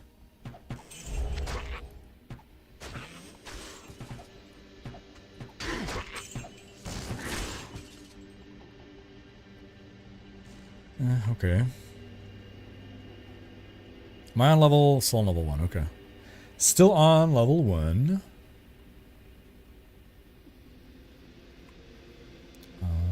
Have I been? I feel like I've been everywhere. So down to level 2 we go. I gotta resummon my dudes. I cannot do that.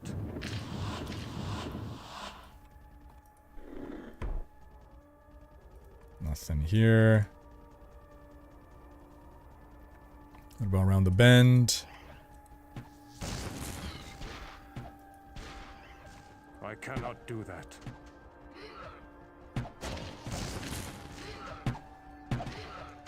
Oh, skeleton warrior.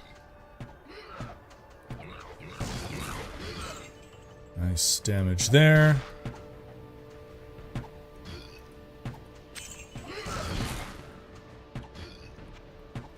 The 4K gold. It's something. It's something. I think this guy is immune to my...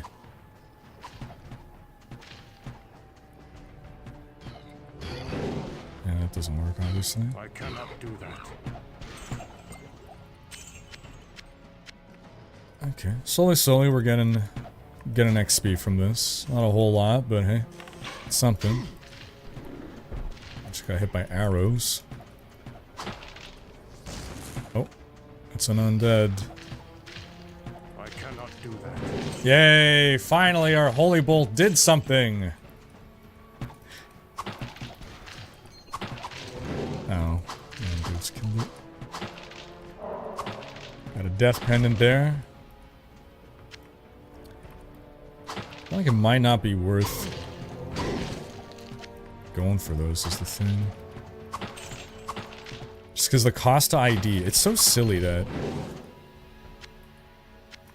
the cost of identification is so much more than the cost to sell something.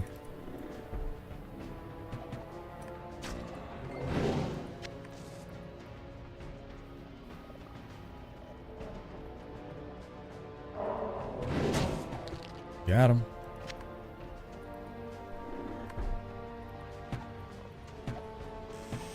There's the next level there. Oh, that's a lot of dudes. Got one. I cannot do that. Yeah, I think I'm actually leveling faster against weaker enemies, just because I'm killing so much faster. I cannot do that.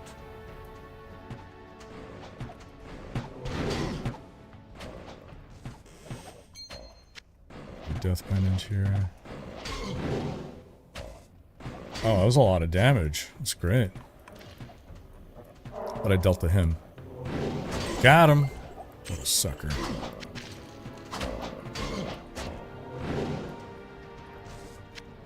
I barely have room. I got some room.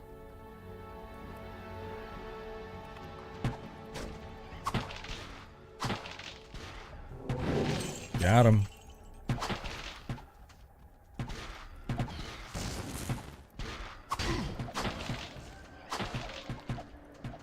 Well, at least now with Holy Bolt, I am prepared to go back down to that level where we got stuck earlier.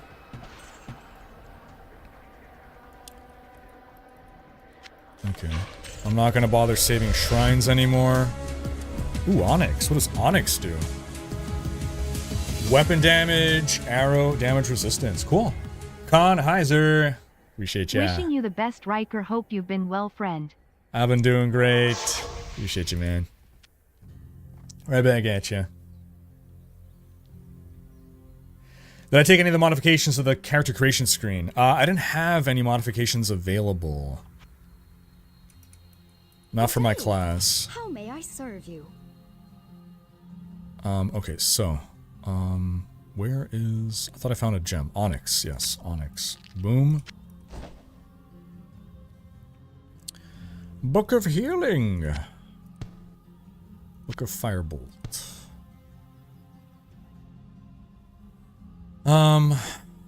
So what are the odds of any of these being upgrades is the problem. Should those like an auto sort? What you want? What you want? Greetings! Okay. Oil of repair. No. Greetings!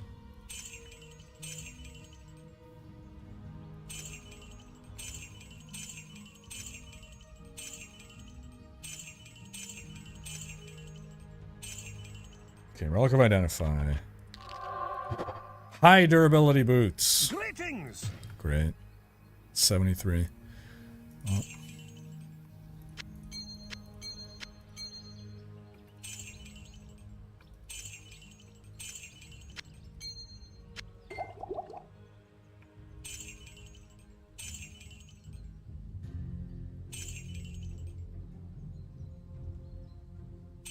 I wonder if I should actually be working Mana Shield into my build.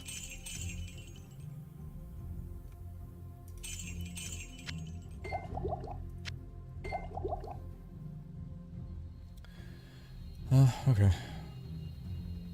Oh, you got a quest for me too? What you got? Alright. Ooh, King Leoric. Good. Good. Hello, good friend. Alright. I got 1, 2, 3, 4, 5, 6 things to identify. 1, 2, 3, 4. They cost different amounts, man. Charged bolt. So, if I buy this, is this going to upgrade my charged bolt?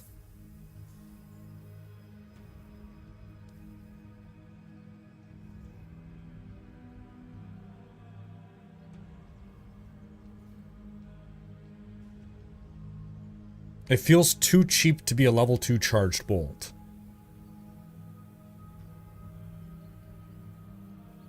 Did I take any traits and game changers? Oh, I guess not. I guess just left the default. What's up, Reinhard?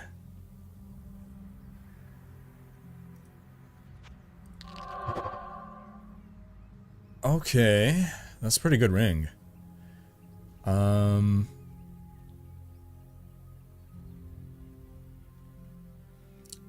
3 to Vitality, Armor Class 2, 6% chance of finding magic items.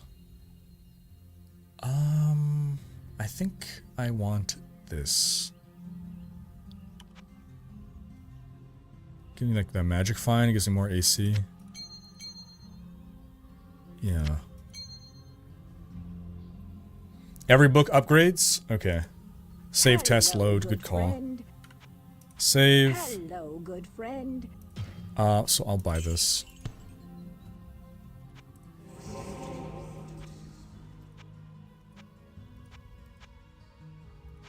And now my charged bolt is level 2 indeed. Nice. Okay, that was a good buy. Good purchase. Reflect is level 1. Town Portal is level 1. Doesn't really matter. Firebolt's level 2. Incinerate's level 1. Charge Bolt 2 now. Holy Bolt 1. Archer. Alright, that was a good purchase. That was a good purchase. I am... Hello, good friend. Pleased. I'm surprised it was only... That was like a low expense. I'm plexed. Here to Dex. So I'm keeping that. Okay, this gives me just a bit more gold found. This gives me what? Less damage from enemies, magic resistance, stun threshold. I think this is worth more. Armor class 7 as well. I think we're gonna do that. The thing is, plus 6 to 7 gold found. Flat multipliers are really good. Sorry. Flat affix amounts are good. Especially at low level. But I guess I won't sell it. I'm gonna hold on to it. 5 to dex. Gonna sell that one. Lightning res. I mean, I guess I'll hold on to it. Hello, good friend. How you doing, meow? Fast hit recovery. Hello, good friend. 3 to dex. Nah. The book costs are based per level. The book costs are based per spell and not per level. Oh! Good day. How may I serve you? So it's always going to be 1,000 for... Huh. Okay. I thought that the magic requirement would keep going up and the cost would keep going up as well. D1's going great, King Tut. How you doing, meow?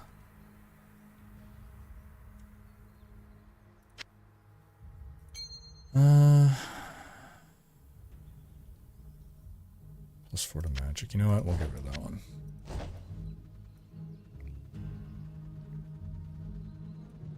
Greetings!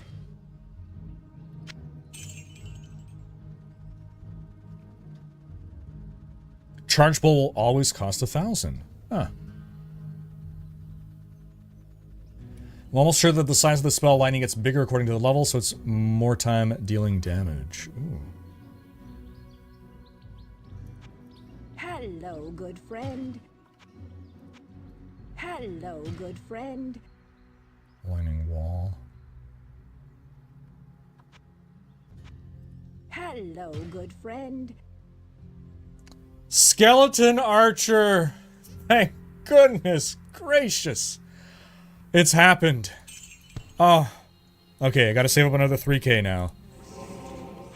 We have level 2 skeleton archers, gang. We have level 2 skeleton archers. We can have 4 archers now. Oh, feels good.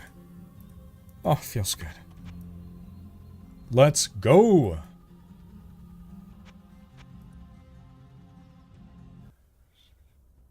No automap. 2, 3, 4. Boom, there it is.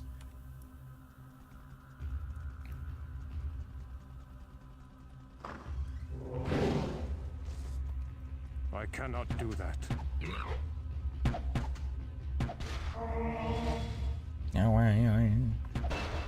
Level up. Your strength is forged through destruction. I don't know how long this is gonna last, so I'm gonna go attack first. Actually, so again, if I want it, gain strength level 1. Okay, fine.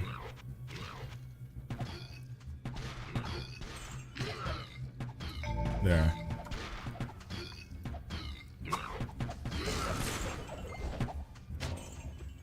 Cloak.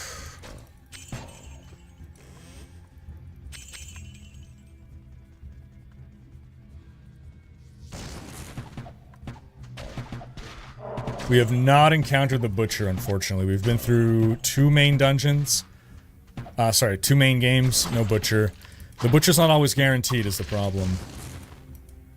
And I've gotten 2 unlucky spawns with no Butcher.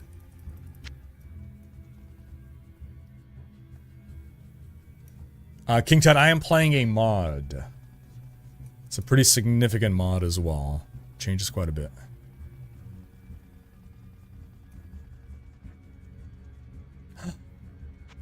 Save game. Thank you, Neverborn.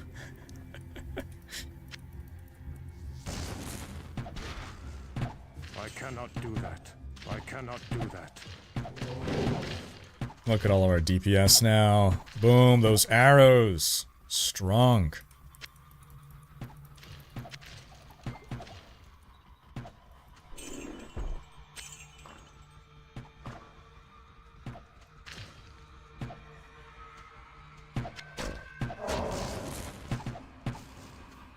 I cannot do that.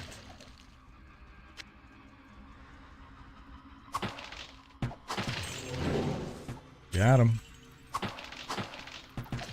So I need another 3k, and then I can upgrade my archers again. That's gonna be great.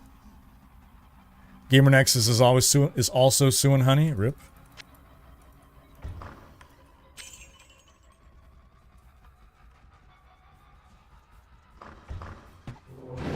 Got him.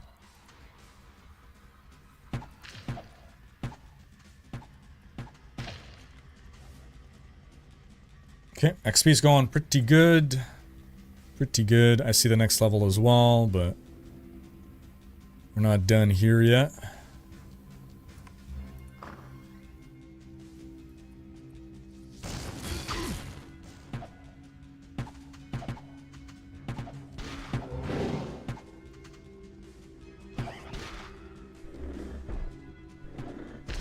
Grab him.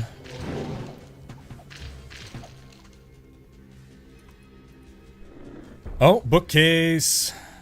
Come on, come on. Town portal. Well, you know, it's okay. I don't have the magic to read it is the thing. I could get the magic to read it. I'll eventually need the magic to read it.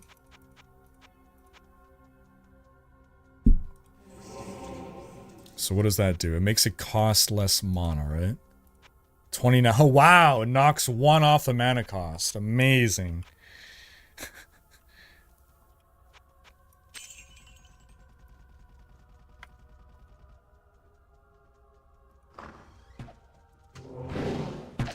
Oh, I hit something.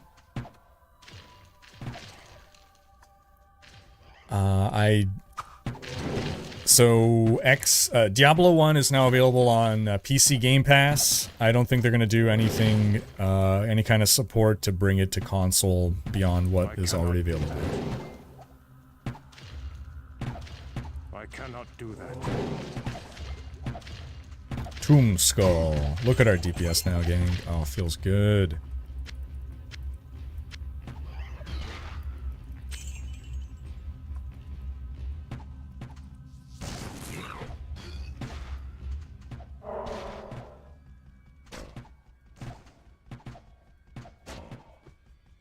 Take that, Zombor. Yeah, y'all got this.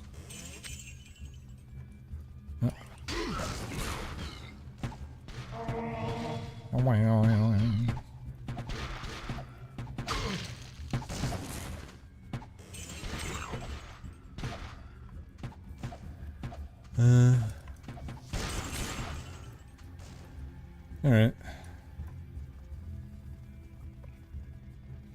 Was it actually available on console to some degree? Wasn't Diablo 1 available on, like, PlayStation or something? Am I imagining that?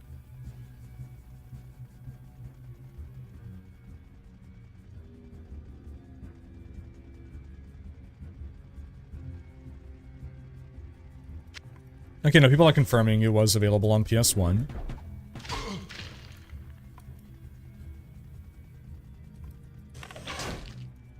Ow.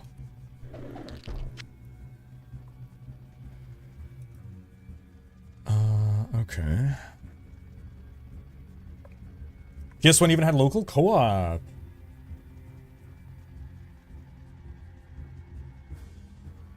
Oh, this is to get into, right, that quest. We'll do that. So this is the Hellfire quest. This confirms no butcher. We got the Poisoned Well instead.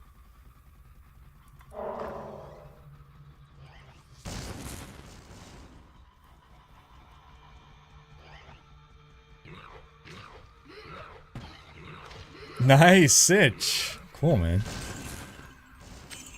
I cannot do that. I cannot do that.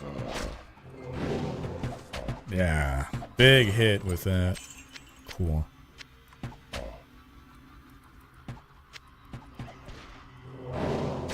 Nice. this.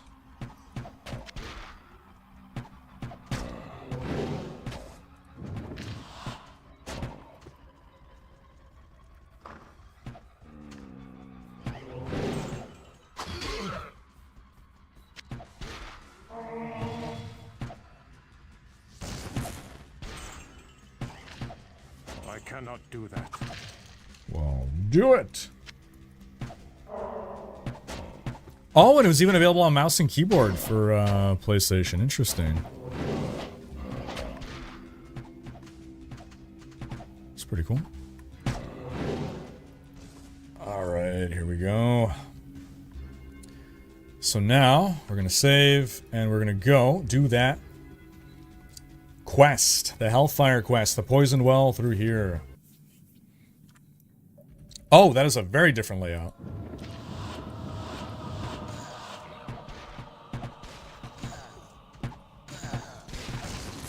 All these dang Invisibros. Being all Invisibro. At least my archers can kind of shoot everywhere, but also means it's going to be hard to line up enemies.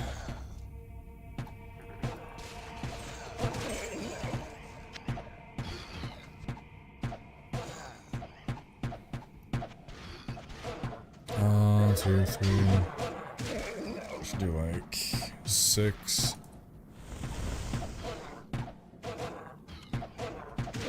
Should put on Firebolt actually.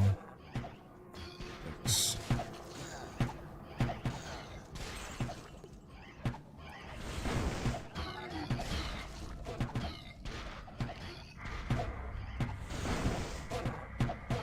Hit something at least. I cannot do that. Just miss everything, that also works. I cannot do that. Nope, I hit cannot him. do that. I cannot do Yeah, we're already halfway to a new level. This is going nice and fast now. I cannot do that.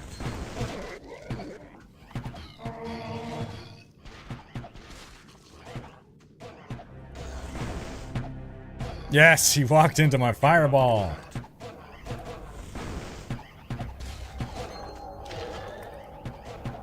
I cannot do that.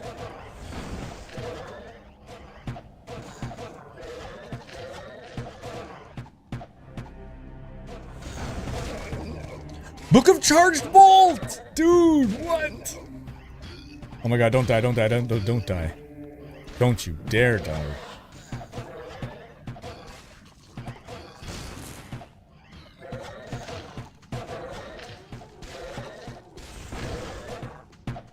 I cannot do that. Okay. I need 70 magic, though. It's a little tough.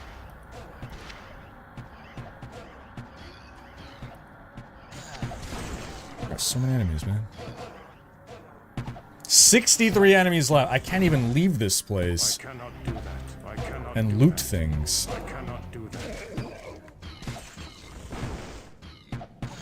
I missed.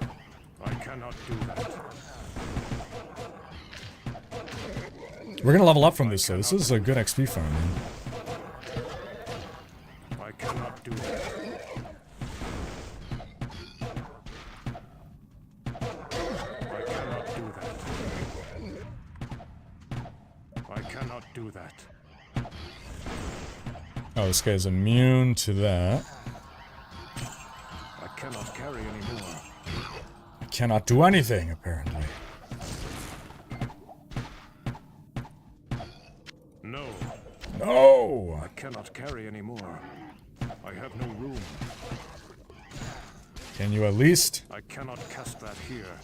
I can't cast Town Portal. PlayStation developed their own mouse and it was so ugly. How do you screw up a mouse, man? No, No.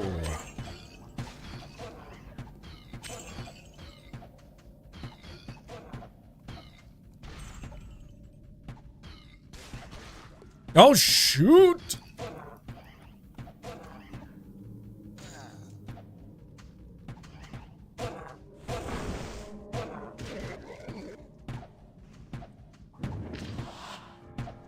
How come you don't block halving of enemies?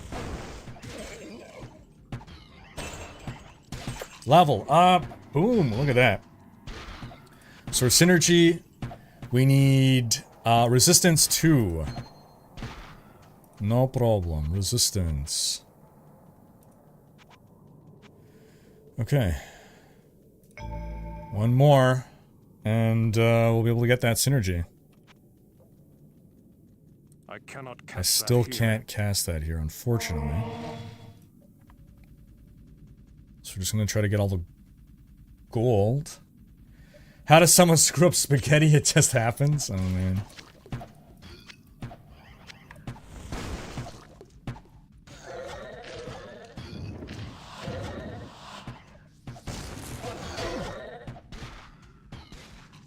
I cannot do that.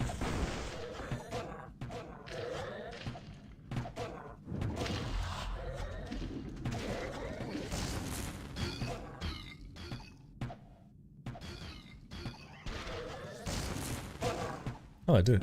Hit him, maybe?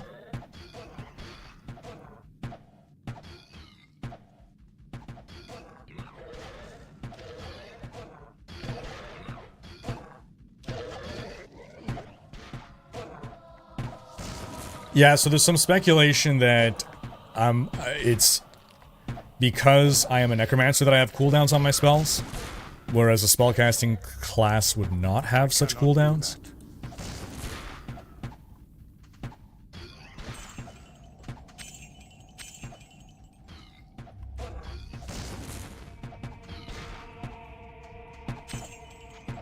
I need about 1,000 gold.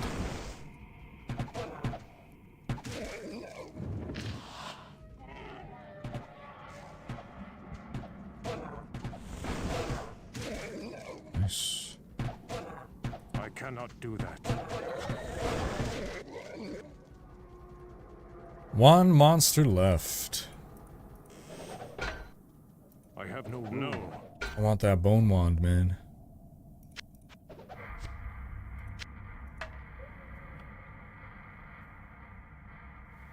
I should also grab the shield, but jeez.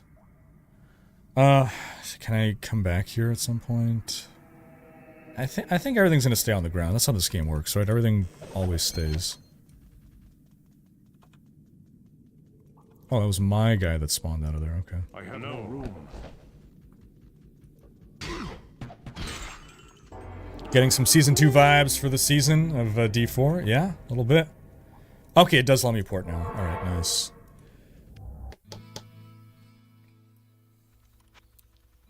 So, we start by selling off all the potions and whatnot.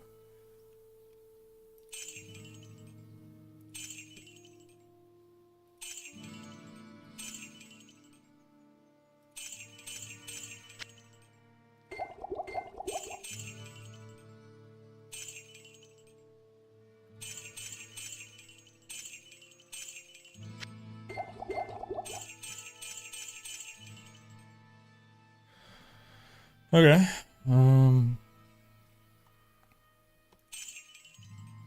It's a lot of things to identify. Lots of things to identify. Good day. How may I Um, serve you? Stashes cost way too much. Charge bolt needing 70 now. Hurts a lot. Okay, let's see. Hopefully I could replace 14 to mana. Rip. Selling that.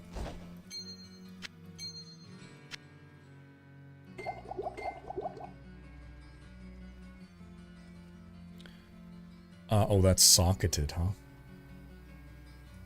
Every class has different spell cast speeds. Good day. Ah, How may I serve you? I see.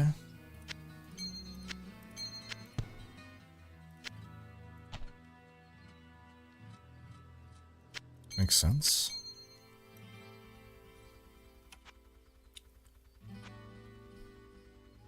I think I got a potion addiction. What's that you say? Can it drop ID'd already? Wait, am I getting the same ring? Could I benefit from 2 of these? Would these stack? It seems like the exact same ring. I guess we'll see. We'll see if it stacks. Let's find out. Hello, good friend. Are you not selling identify things? Okay. If I save and load now, am I going to lose those drops? Ah, it doesn't matter. Every class and subclass has its own perks, attribute limits, etc. Send me a link to the mouse. Nice, Dan. All right. Hello, good friend. So I'm gonna save. Hello, good friend. Load. Hello, good friend. And here we go. 77. I cannot cast that here. Ring of Purity. Okay. It does stack. Interesting. Interesting. Because our life went up. It even stacks our resistances. Dude, what the heck? That's amazing. Huh. Cool. I mean, it's not the best ring in the game, but that's pretty dang good. Pretty dang good. Keeping that. Hello, good friend. Hello, good friend. Hello, good friend.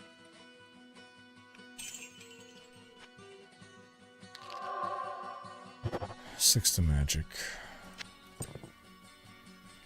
Okay, these are all getting sold. Well, that's just a socket of belt. There's nothing to identify.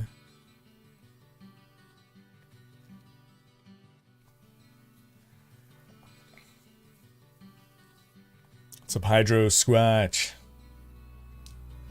Can't identify things, but he charges us 100 gold. So, I don't have the money for that, man. Hello, good friend.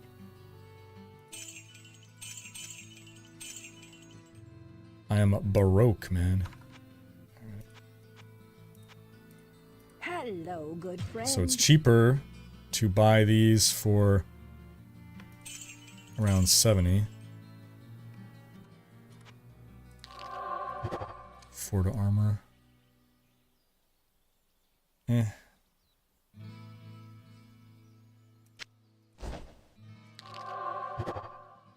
$14 to hit points. It's pretty nice. But we're gonna sell it. Good friend. Sell for nothing, man. Big fan nothing. At least this sells for 96. Get some money back.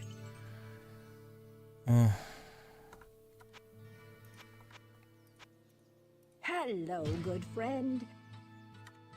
Unacceptable prices, Hello, Atria. good friend. Unacceptable inflation.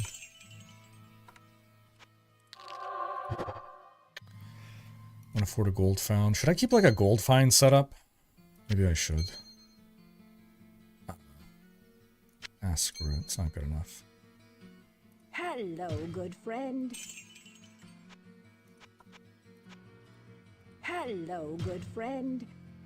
78. Yeah. 6 to vitality. 3 to magic.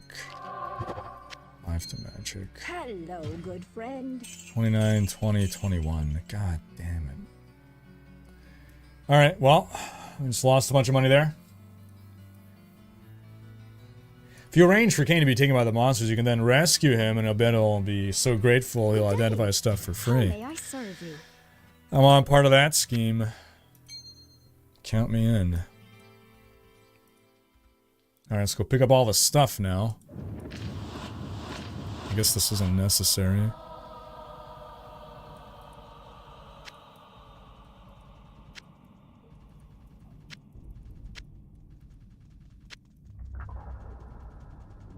What does a Rune of Blaze do? Explodes with a fire nova. Eh.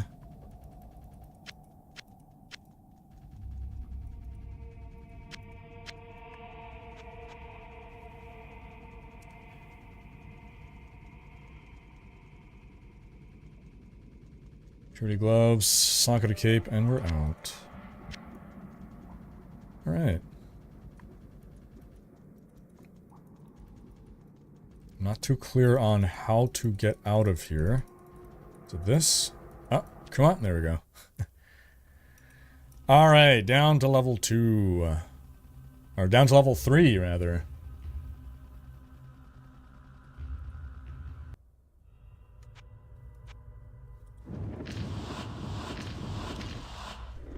Time to rock and roll it.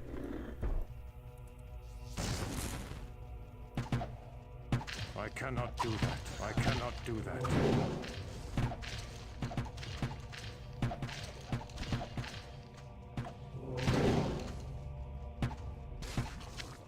Purity boots. Nice damage. Gold. Oh, these buggers. That's a little, very little damage. Could have used the plus magic rings to learn to. Oh. I cannot carry anymore. Smart. Damn it. Okay. I guess I gotta stack plus. I have no room. Plus magic gear. Interesting. Huh. So this is gonna be the literal same one that I have, right? Or maybe not. We'll see.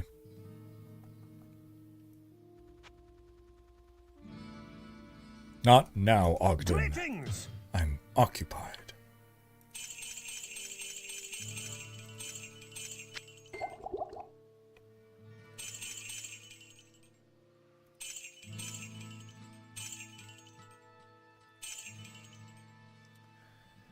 Okay.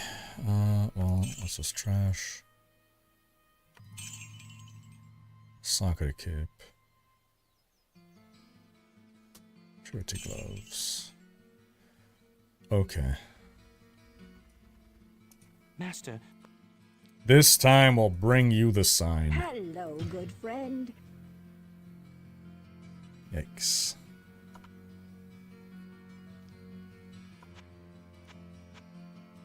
Hello, good friend. 89. I cannot cast that here. What's concentration do? Skeleton Archer, 3k. Man, 2 of them spawned. I'm gonna need 65 magic though, so. Okay. Hello, good At friend. least now I know that's how much magic I'm gonna need. Let's see what this. Stone Ward. 130 to health of summoned minions. Golem plus 10 spell levels. Minus 10% to all attributes. Wow. I don't have a golem though. Does this give me golem? I don't think so. What if it does though? It does not. But once we find golem, holy cow, are we wearing that? Dude, that's sick. This is going to be insane once I get that. Word of magic.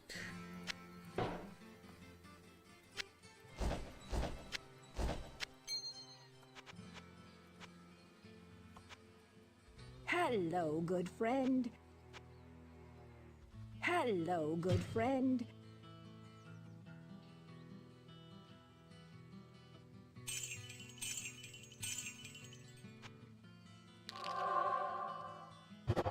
A 11 hit points.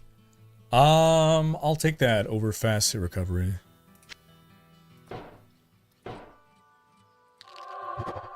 15 fire res. 19% to health of summon minions. Okay. AC 3 as well. We're losing a lot of hit recovery, but we shouldn't be taking hits anyways, so it's fine.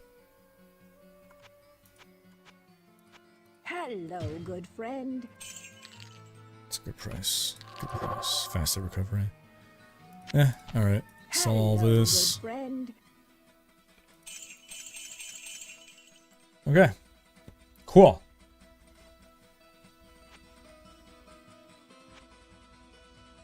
Kind of sucks that I never talked to Decker Kane, but hey, he wants to be a prick like that. That's what happens. Okay, now we can read all these books. Look at that. No to that. No to that. Yes. Yes. Well, for now, yes. We'll see. Okay, because those are the healings. Arcane Star, Firebolt, Lightning. Good day. How may I serve you? Okay. Well, we got a bunch of new spells now. Exciting. Let's see. We have level 3 Firebolt. Incinerate's level 1. I have level 1 Lightning. Arcane Star. Creates a magic star that inflicts arcane damage. Yo, I bet nothing's immune to arcane damage. Holy Bolt. That's a lot of damage, though. Arcane Star, though. Skeleton Archer 2. Okay, here. F1. I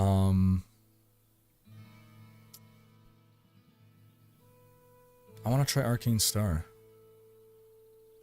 So let's actually do F1, F2, F3, F4, F5. Okay. Can I cast this in town? I cannot cast that here. I cannot cast that here. Okay. Well, this was good. This was good. I'm gonna test out Arcane Star. I don't think anything is gonna be immune to arcane damage, right? So this is gonna be my new go-to. Oh, I just went through him. God damn it, he's immune to arcane damage.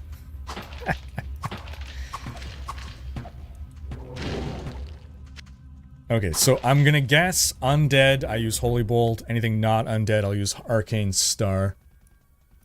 Then I just say I wanted a magic set. I did, but then I just buffed my magic.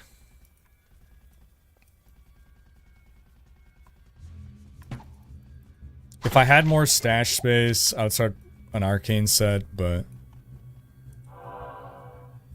God damn, I'm just missing things now.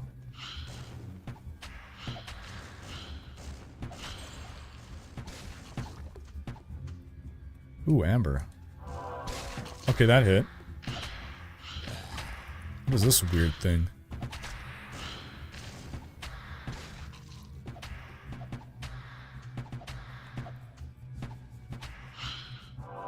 Oh, it's a specter. Well, that's an undead, isn't it? Got him.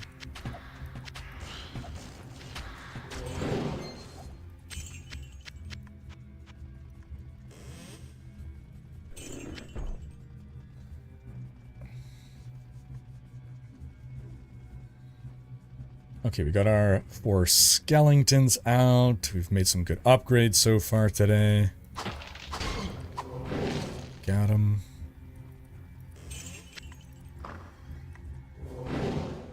Got him. Holy Bolt is great. Most enemies are undead.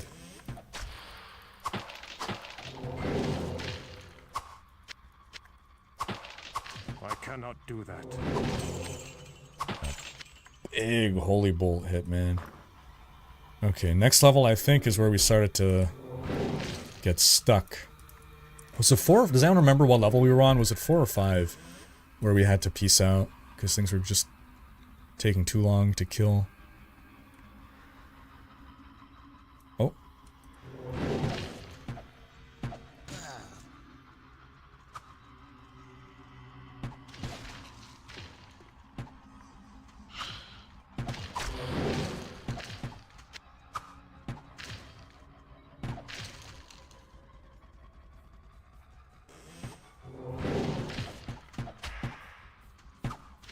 Cannot do that. See, now my Holy Bolt's hitting like a truck. It's great. I cannot do that. I cannot do that.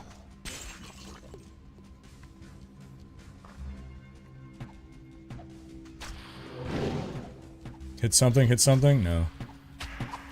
I cannot do Swing and a miss. Got him that time.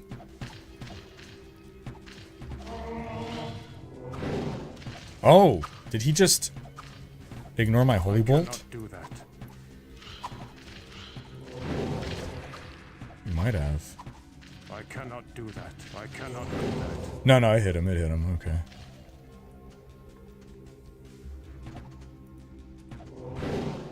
Got him.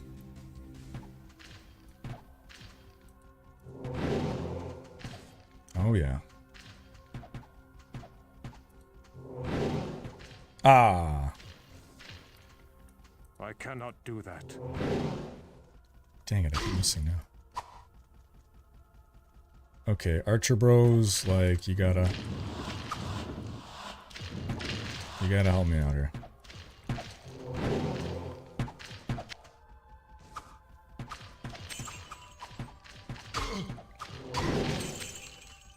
Ow. Yeah, I'm hitting like a truck. That's great.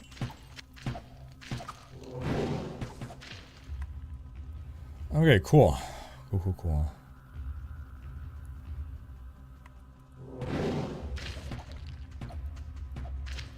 The difference that Holy Bolt makes. Once every 5 seconds is a little rough, but hey. It's better than dealing no damage. At least every 5 seconds I potentially kill one enemy, as opposed to every 5 seconds I always do nothing.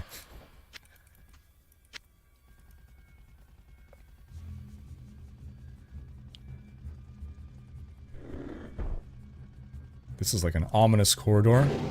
Is that King Leoric? No, Bone Shroud. I cannot do that. I cannot do that. I cannot do that. I cannot do that. I cannot do that. Launch it. Got him. I cannot do that. I saw the damage there. I cannot do that. Missed. Oh, that guy's getting a little spooky. Oh, instantly.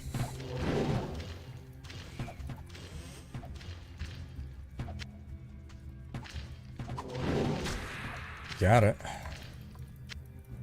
I cannot do that. Got him. One more hit. Bone Shroud going down. Boom. There we go.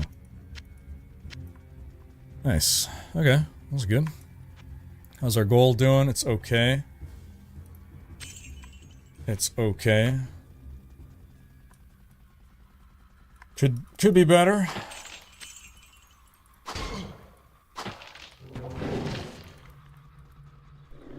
I cannot do that. I cannot do that.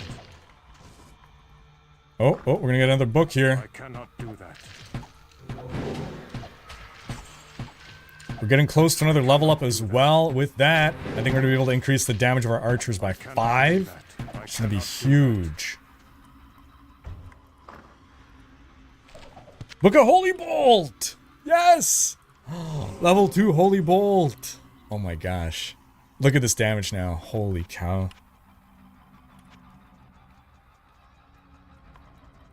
Everything's coming up Millhouse. This is great. Oh, I'm gonna get new summons, hopefully, at some point. What is in that room? Is this the butcher? Why is this room all spoopy? It looks like it's already open.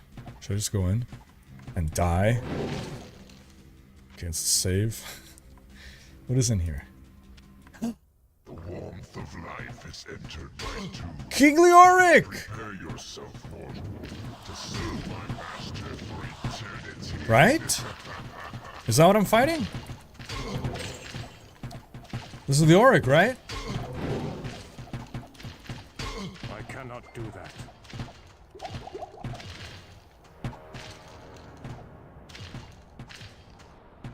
Come on. Go do things.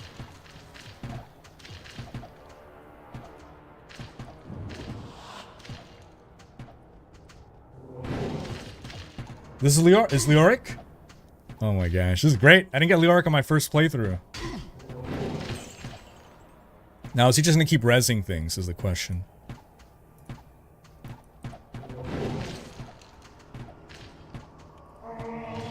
Can my skeletons be smarter, please? I cannot do that.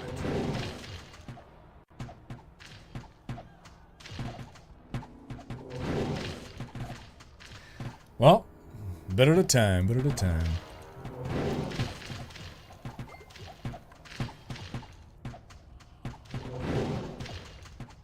Oh, I got an archer there, I think.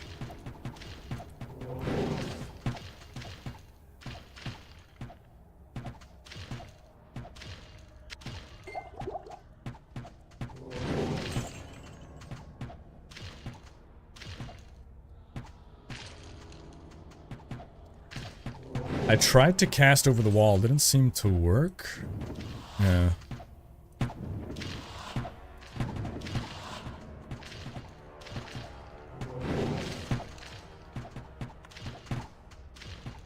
I cannot do that. Hmm.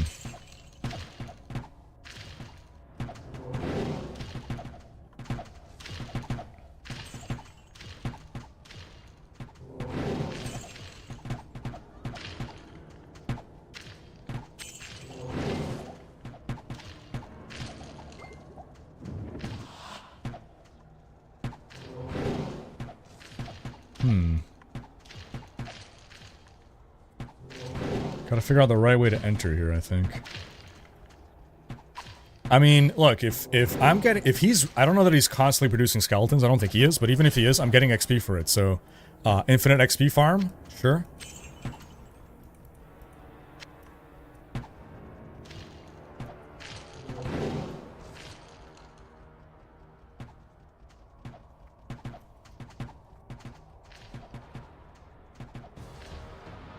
Gotta sneak around here. Oh, here they come. I cannot do that. Got him. These guys I can resummon here now.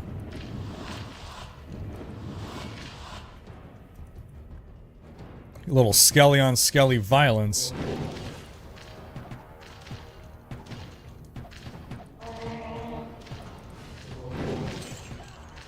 Dude, this room is awesome, man. A lot of monsters to go.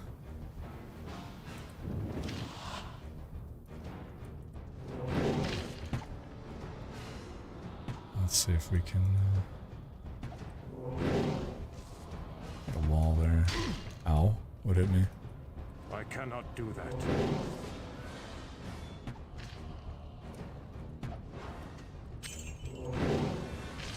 Got him.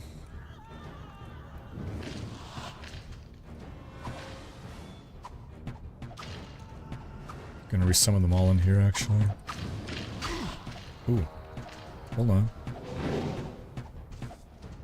Oh, I didn't even take him down in one hit. I cannot do that. These guys are a little tougher, aren't they? I cannot do that. He's spazzing out my dude. I cannot do that.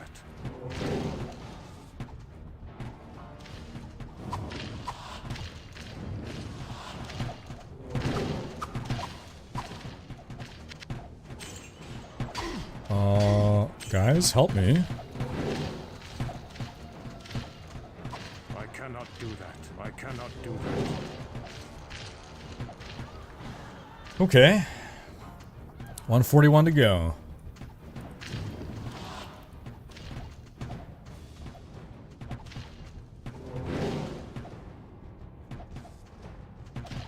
I cannot do that.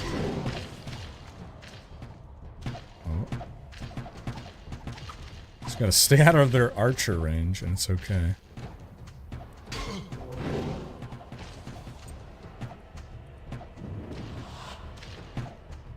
$138 to go.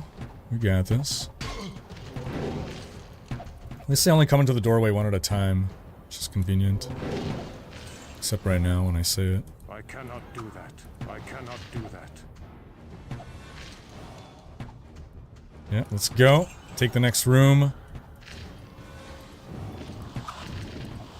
Oh, that's a lot.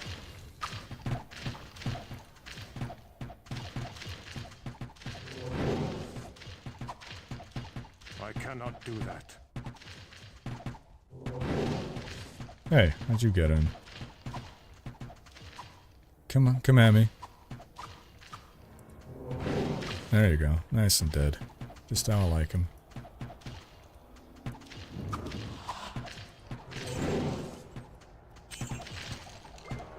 We're almost gonna level. We are close to leveling.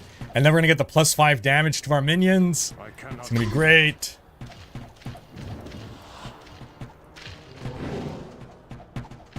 It's +5, +4, whatever. It's gonna be a nice upgrade.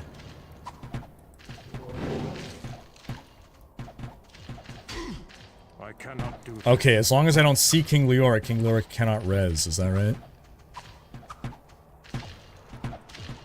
King Leoric has no object permanence.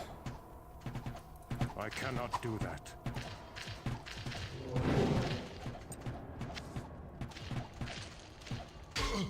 Oh, oh.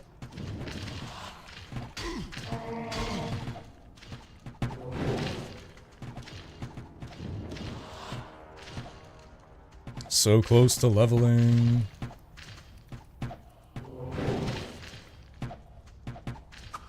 I cannot do that. I cannot do that.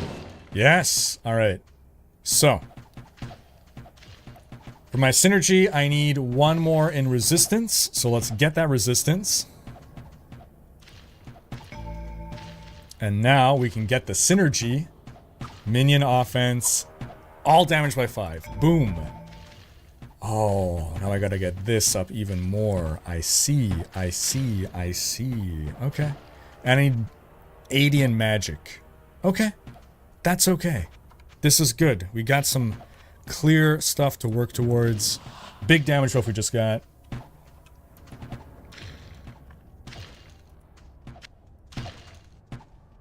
Let's see it in practice now. 5 extra damage ought to feel significant. I cannot do that. Well, I have a clear upgrade path now. Man, I wish I would have built my character different. If I knew from the start, I would have built straight for that, man. I cannot do that. I cannot do that. I cannot do that. I cannot do that. Can't do anything, apparently.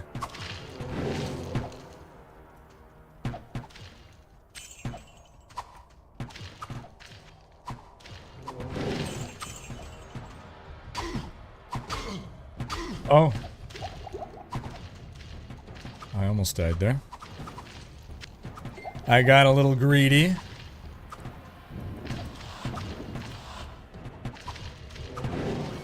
Didn't expect to face horrors. I cannot do that.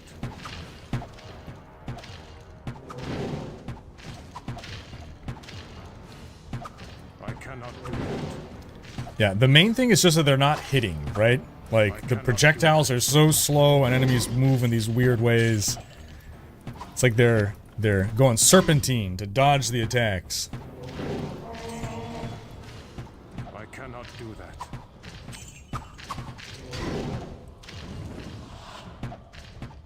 I cannot do that.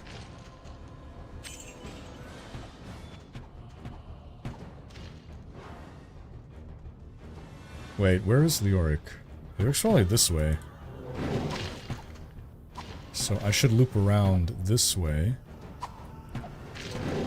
Yeah, because I don't think I saw Leoric, so Leoric must be in this chamber. Maybe? Does that make sense?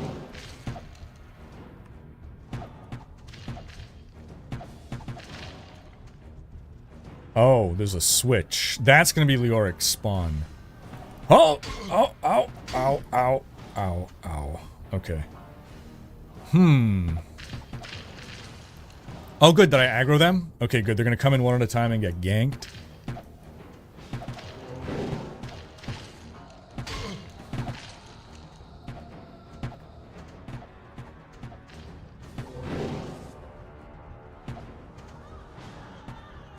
cannot do that.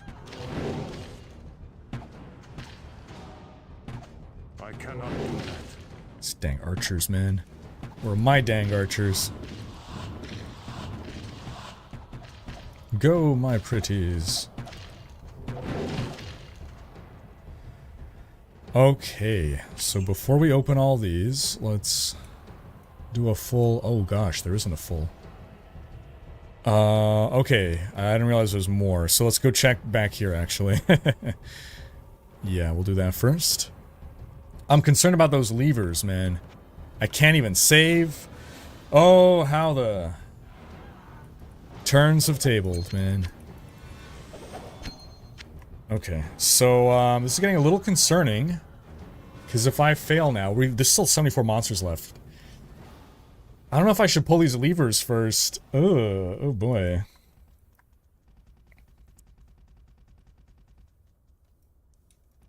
I'm gonna try to advance first. That's ominous as AF. Oh god.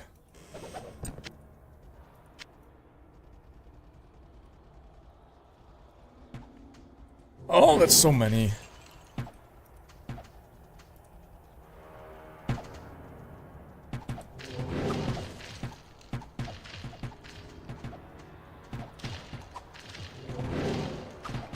Oh, how'd you get past them? I cannot do that. We might get another level out of this. Close.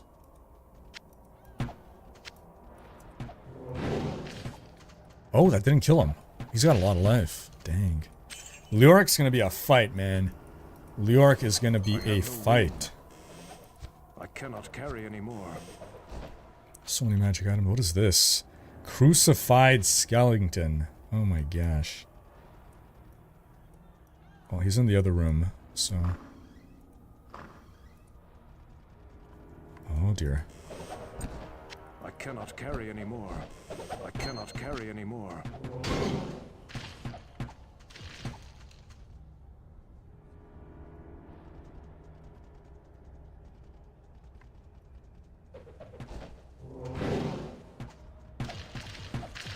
Oh boy. We're getting close.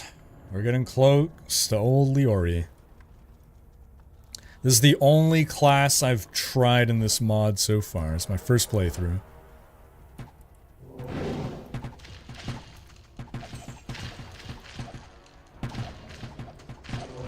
There he is! Oh no! I was not prepared.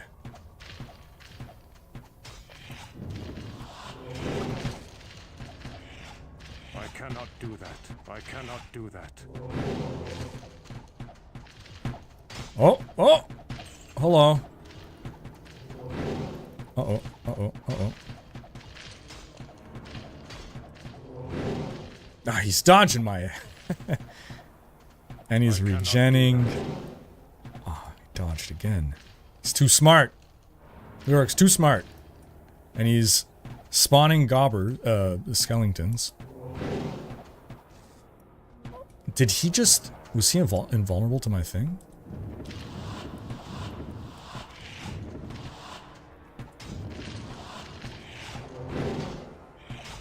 I cannot do This that. is where I gotta trap him. I cannot do that. I cannot do that. Yeah, this is the strategy, man. Not even Oh death god, can that save scared me. from me. Oh, that scared me right now. I cannot do that. I cannot Take it, Leoric. I cannot do that. I cannot do that. I cannot do that. He's going down, boys. Do that. He's going down. I cannot do that. Skeleton, what? I'm the Skeleton King. Look at me, look at me. I cannot And boom! Take that, Leoric. I'll find your Leoric's crown! That has gotta be some kind of like BIS summoner item, right?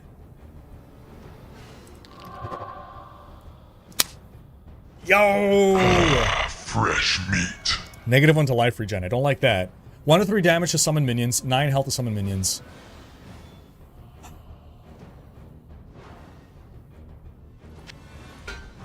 Leoric's... The Undead Crown. It sucks? I mean, it's better than what I have.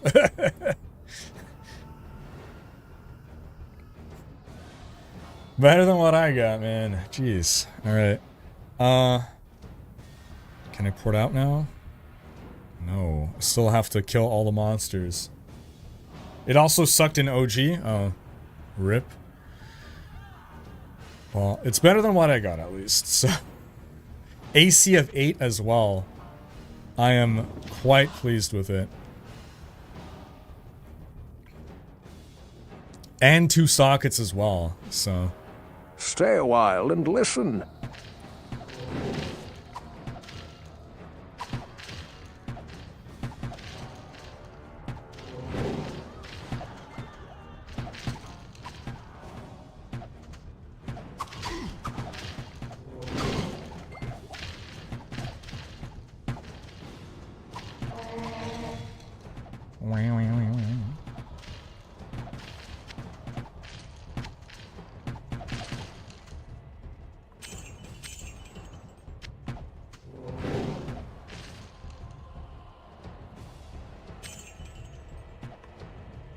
See, I thought he was going to come out of this tomb. I didn't realize he would just already be out and about.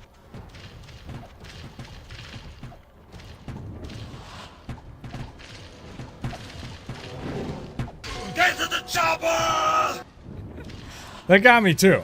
That got me too, I gotta say. Okay. I'm afraid of touching that. I don't know what fresh horror awaits. I'll come back for it after. I cannot do that.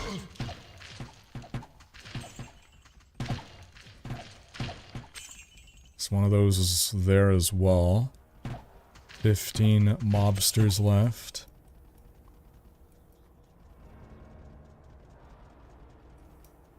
Okay. Oh. Okay. I guess it's gonna have to be the levers. I feel like I heard something there. Oh yeah, here we go. That opened up.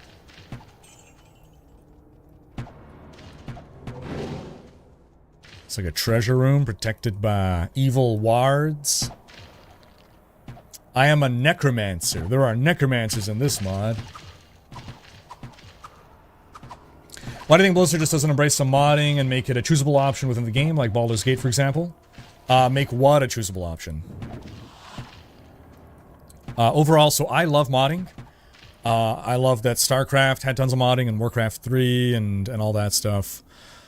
Book a Charged Bolt! No.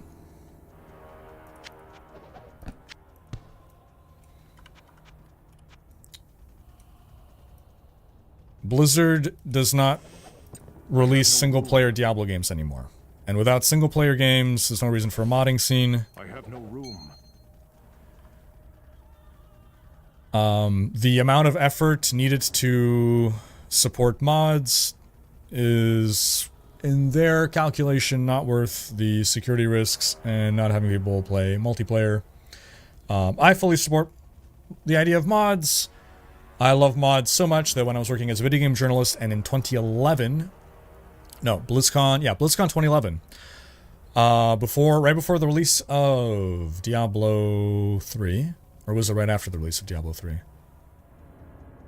2011 was right before the release. I think that was a BlizzCon where I interviewed Julian Love. He was the lead technical artist for Diablo 3, and I asked him, why no modding?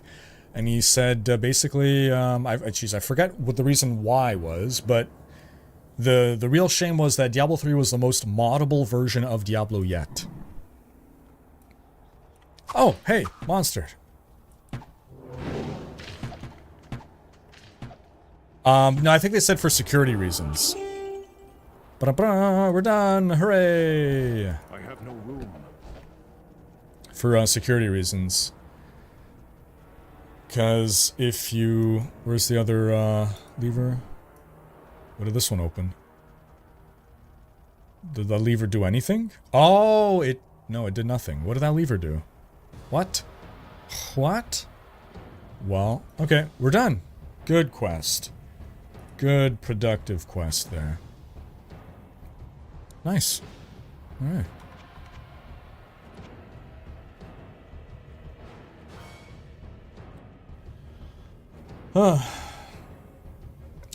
I've not seen Marvel Rivals mods, but those are purely cosmetic, right? That's my brief understanding. Paradox seems to be doing fine with all their games being moddable and multiplayer playable. What multiplayer games are you talking about from Paradox? What's up, Big Lou? In your opinion, why Blizzard does not include a leaderboard in D4 like in the pit? I think it'll come. I think it's a matter of time before it comes.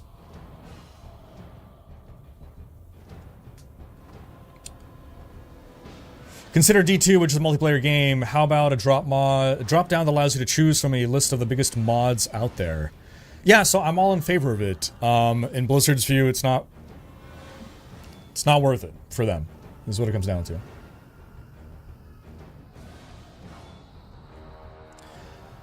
So part of the, in the case of Diablo 3 and Diablo 4, right? You don't have the entire game on your computer. You cannot make a single player crack of the game because you are missing enemy AI. You are missing valuable data files. There was a cracked Russian server for D3. And you know what the game was like? The monsters just stood there and did nothing. Because some of the stuff exists only on Blizzard's computers. By doing that, one, modding's not possible, but it's anti-piracy. Stellaris, Crusader Kings, Victoria. So, Iggy, what you've presented is a bunch of games that are tiny in popularity compared to something like Diablo, a massively popular multiplayer game with a living, breathing economy in which it is absolutely necessary to preserve the integrity of the economy by limiting information and abilities to crack and exploit and dupe. And the more power that you give to the hands of the players to modify the game to their desire, the more power you're giving crackers and modders and hackers to destroy everything for everyone. That is their argument. I personally would still rather have mods, but for the integrity of the online experience is the reason, especially when there is profit to be made. I don't know what Stellaris, Crusader Kings, and Victoria are. I don't know if they have a trading scene where people will literally spend tens of thousands of real-life dollars to get a boosted character and a boosted account to be able to prove that they are the best at a silly game of pixels on your computer screen.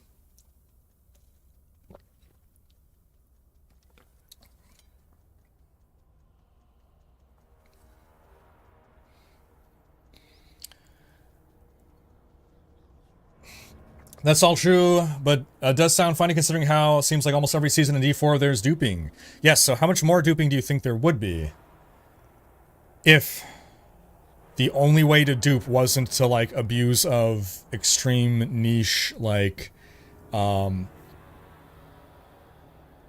basically server tricks? There's nothing to really do on the client side to dupe, so it's all about finding ways to, like, lag out the server and, make something register more than once. Open BattleNet. Diablo 2 Open BattleNet was just a joke. An absolute joke. Everyone had modded gear, right? Diablo 3 on console. You would have 3-socket rings. People, because there was an offline mode for console, even though it was on console, and so it's harder to mod a console game than a PC game, everyone had, like, cracked gear and shit.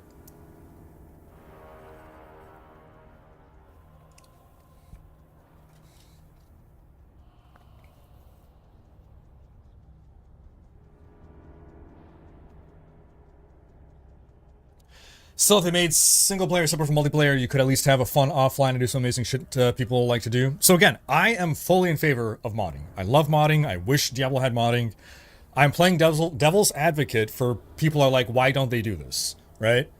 Again, can they do it? Yes. They believe it is not worth it for them. They believe it is not worth the trade-off and the headache that it would give them. In general, modding doesn't make your game more money. Unless you're like a Skyrim or something, where the game has had extreme longevity because of modding. Diablo doesn't need that. ARPGs have thrived without needing to rely on mods to keep things going. it's a cost-benefit analysis where the benefit to them of creating mod tools and making the game moddable is not worth the expense of having to do that, and then also have to enhance security to not make the multiplayer main experience of the game suffer as a consequence of there being more security vulnerabilities and loopholes, to being able to exacerbate the black market where people are going to sell items for, again, hundreds and thousands of dollars. Where can this mod be downloaded? It's from ModDB, but just Google search the Hell 3 Diablo 1. It'll be like one of the first results from ModDB. Now I'm saying people join public groups, and because one rando in the party had a cracked item plus Bazillion XP, got, yeah, exactly. Right, yeah. So on consoles, in D3, I forgot about that completely. You would join a group, right, on console, and because there was a cheater in your party, boom, you suddenly get like a bazillion XP. And you're just, now your character's ruined.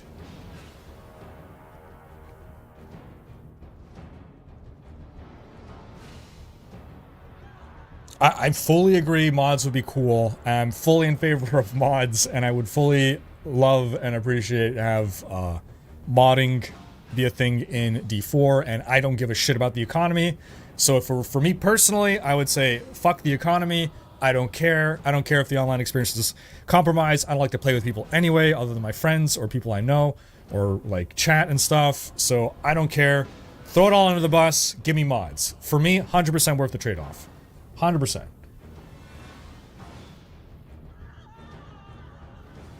Cower saying there's also the underlying issue of the Dota effect. Even map editor from StarCraft Warcraft could generate something that Blizzard has no control of. Yes, so this is true in the sense that League of Legends exists today because of Warcraft 3 modding. Because of Defense of the Ancients, which started off as a mod in Warcraft 3. So Blizzard, in their goodwill of wanting to produce modding tools for the community, to be a good guy and let people continue to enjoy their game and, you know, through no extra monetization, resulted in them losing a bunch of market share to Riot. And they were very burned by that. Heroes of the Storm did not perform anywhere close to where they had hoped. And for StarCraft 2, at some point, they were trying to better control the modding scene so that they could have full IP control, or it's not IP control, but full copyright control over anything that you make there, and maybe even charge or monetize the mod somehow. There's a reason we've not seen a Blizzard game with any kind of map editor since. And in general, most games don't have map editors across the board. It's pretty rare to have modding tools built into a game these days to the point that it's celebrated when it happens. Feels like it was much more common in the past for devs to like kind of be like, well, these are the tools we use. Let's clean it up a bit, make it accessible to players.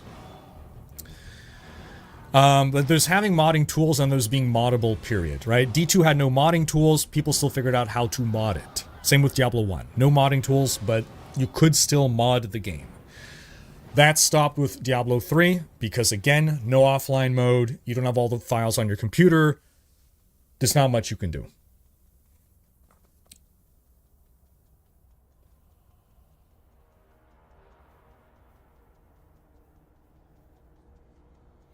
Map editors, mods, cheat codes, being a legal thing just built into the game, yeah.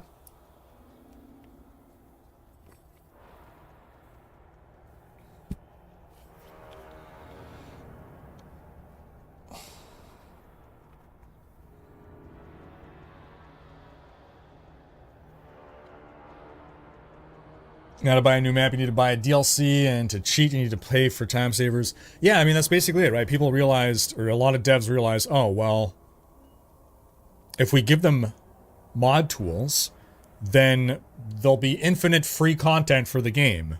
Whereas if we don't give them mod tools, the only new content they can get is content that is made and monetized by us.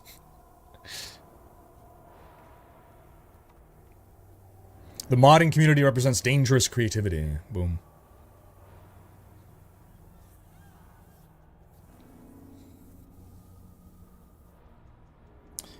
The TOS says, and simply they don't want to reword the TOS unless they haven't.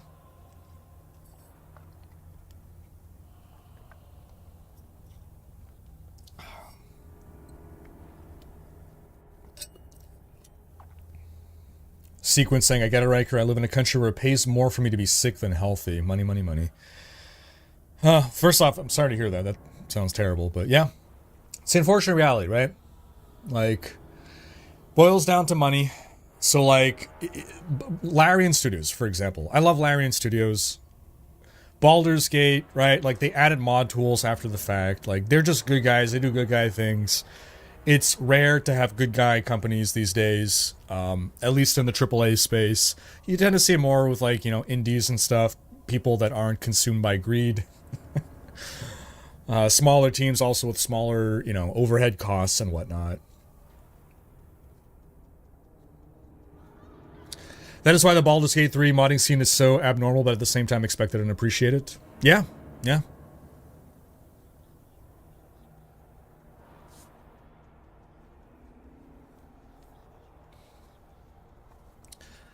There's also technically like a whole realm of legal headaches where like, okay,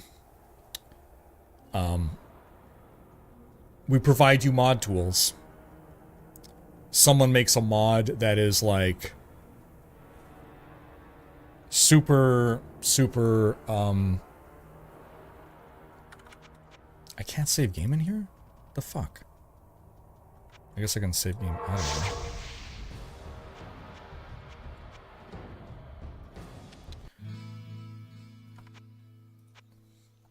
Okay.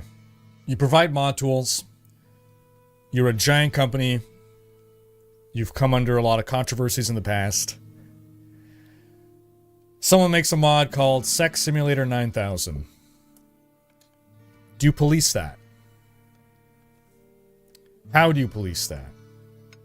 If you don't police that, and people make even more offensive and awful things than that in your game, well, now what? Now what's going to happen? So it opens up a whole realm of like, do we want to open ourselves up to that? Like, it's just a whole lot of...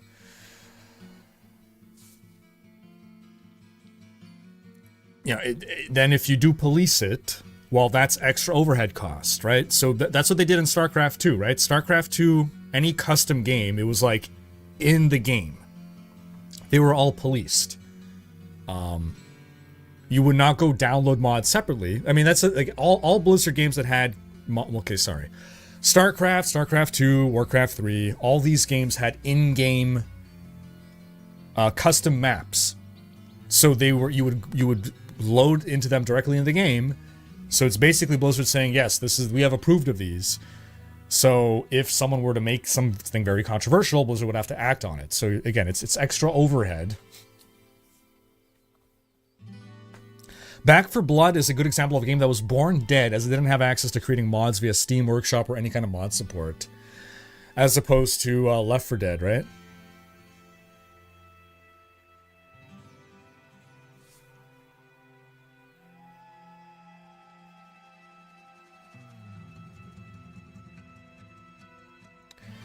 You have tons of sex mods in Skyrim.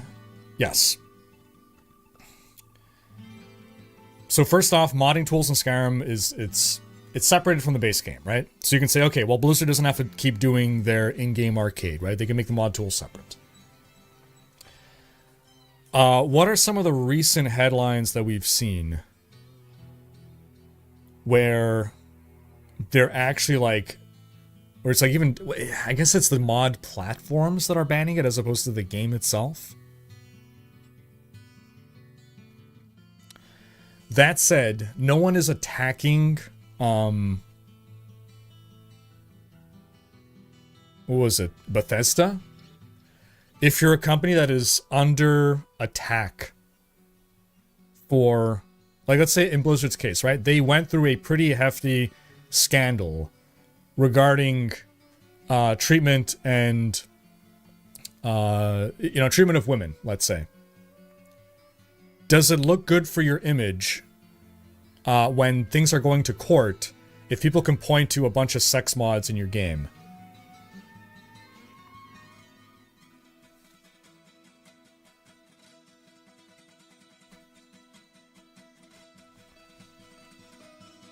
Now you could argue, well, Rule 34 stuff, but Rule 34 stuff is stuff that's not really made in the game. It's not like I'm running the game and then experiencing this, but and I personally don't think that the devs ought to be held accountable for what can happen, but it's stuff that goes through the minds of lawyers. We're going to deal with a legal system of old people that don't understand games and how they work, and all they're going to see is, oh, so I'm booting up this game, and they're in this, they don't know what a mod is. It's like, well, am I playing Skyrim or not? Yeah, technically you're playing Skyrim, but it's a version of Skyrim modified by some users. So you're saying you made your game in such a way that you allow people to modify it such that these things can happen. Yeah, wasn't the hot coffee mod pretty controversial for San Andreas? I forget. Did the hot coffee mod result in negative publicity for Rockstar? And did they act on it?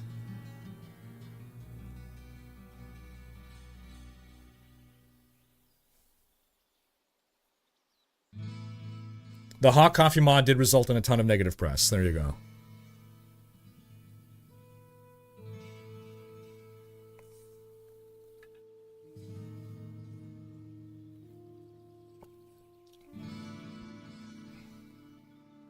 Stores pulled the game off the shelves. Hot coffee just revealed content not finished in the game files, though. Yeah, I feel like that wasn't entirely something made by the community, right?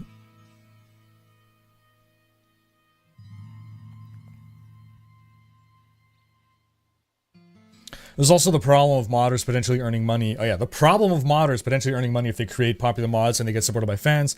Technically, they can't do that. Technically true, yeah. Yeah. You're not allowed to monetize, basically, someone else's IP that way, yeah. Button saying negative press and negative sentiment are very different things, though. Yes. So, in the case... so imagine in the heyday of when Blizzard's scandal was ongoing, right? If there was a hot coffee mod, how do you think that would have worked in favor of Blizzard overall? If they had a hot coffee mod scandal on top of everything that was going on there. So with banning mods, etc., I think some mods should be banned, like really creepy evil mods, but if there's a mod that disables essential status from kids in Skyrim so you can kill them but doesn't deserve to get banned, it's a video game. Anyone who, after killing a kid in Skyrim, will think about it IRL was already wrong in the head. Yeah.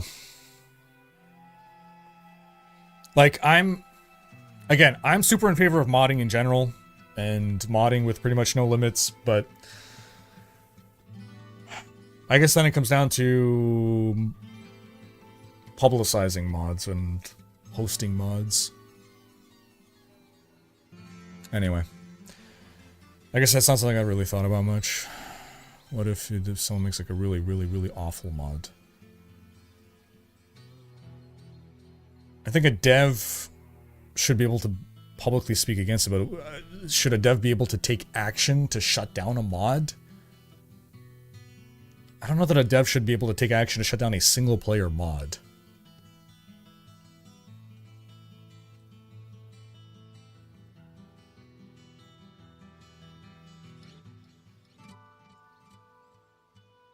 Again, if it's like in-game stuff, yeah, that makes sense. But like, we're assuming, you know, let's take Diablo 2 as the example, right? There's no mod tools, there's no mod support. If someone were to make a really giga-controversial Diablo 2 mod, ought Blizzard be able to take action to stop that mod from existing?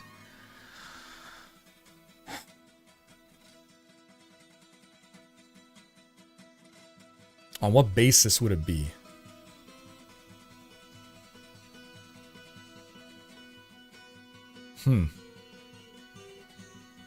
Do all mods effectively exist only through the blessing of the creator.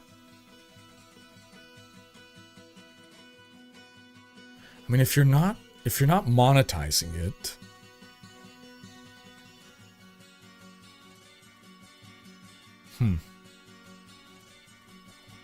monetization of mods is down to the EULA. You can't just do a blanket statement like, yeah, that's not allowed. And surprisingly, the most mod-friendly games, it is allowed. You can monetize Minecraft mods, you can monetize Skyrim mods, you can monetize Solaris mods.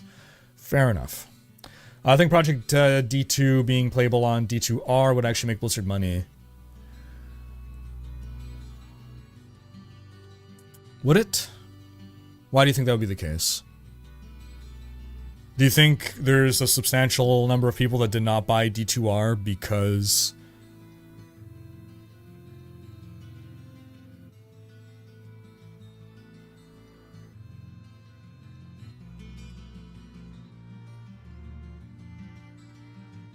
they couldn't play PD2 on it?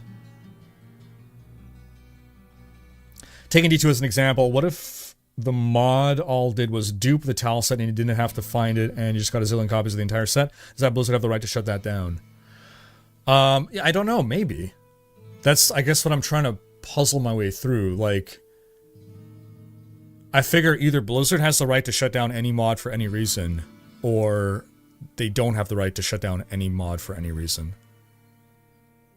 Either all mods exist under the blessing of the creator, which can be revoked at any time, or we have some right to modify a game that we own, regardless of the desire of the creator, as long as it's not something forced into other people's games.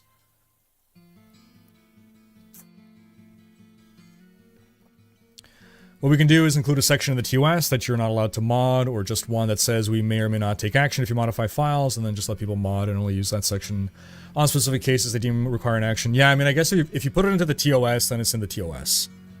I guess ultimately if it's in there, then it's codified. I guess I was trying to think if outside of TOS there's actual legal precedent, but I guess, yeah, it just comes down to TOS. Under the blessing of the creator. In either case, mods should be completely separated from unmodded game, even if by something as simple as checksum. I don't think that has to be the case. Like, I think StarCraft and Warcraft are good examples of mods operating within the game.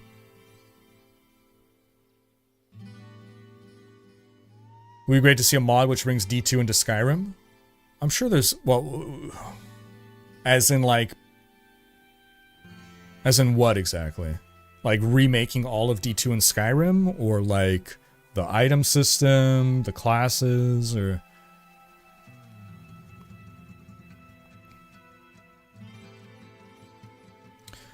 They can earn money off of their property on a legal level. That's also a pain for the OG developers, even if they still allow it.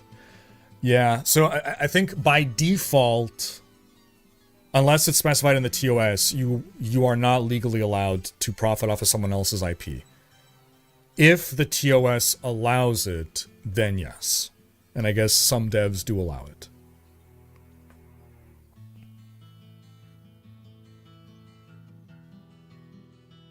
Joaquim's saying, 100% of devs should be able to shut down mods. It's their property in the end. Is it though? If I buy a chair from IKEA, am I not allowed to modify that chair? I own the chair now. It's my chair. It's not still IKEA's chair. So if I buy a game, do I not own this game? Am I not allowed to do whatever I want with it? As long as I'm not profiting off of it? Or... like nowadays, TOS basically says you don't own this game, you own a license to play the game. But like, if we take that away, right? Just the intrinsic thing, take away TOS. What is ownership? If I own a car, outside of like legal, you know, like there's certain illegal modifications, but like I can paint the car whatever color I want. If I want to remove the seats and change out for other seats, I can do that. If I want to upgrade the engine, I can do that. If I buy a house, there's a bunch of stuff that I can change inside the house. Again, there might be some laws that regulate what I can and can't do. But as far as I'm aware, there are no laws that regulate what you can and cannot do with respect to a game. it comes down to TOS, which is barely law. I've not played any World of Warcraft mods. The content of the mod is IP of the mod creator. Sure. Which means you can't profit off of it or sell it. But like, if I buy a Van Gogh, I'm allowed to paint over it. I'm not going to get sued by Van Gogh's estate. Actually, could you? If it's an original. Okay, if I buy a reproduction of a Van Gogh, if you buy an original painting, can you destroy it or do whatever you want with it? Would you get sued for that? Yeah, so obviously, if we're talking about online games, this is a separate thing. We're talking about the situation where we're playing an offline game where your game experience does not impact anyone else's game experience, right? So modding in its purest form where I own this game, it's a single-player game, or I'm just changing the single-player portion of this game.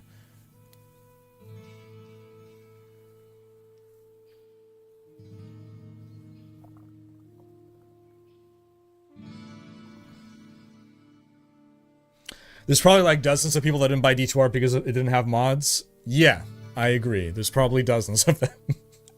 Maybe even hundreds.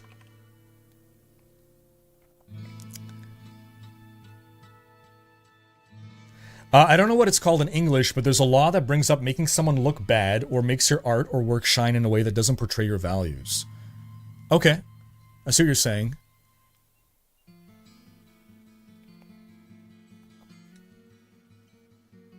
So what if you just don't publicize the mod? Right? What if you just make a mod for yourself?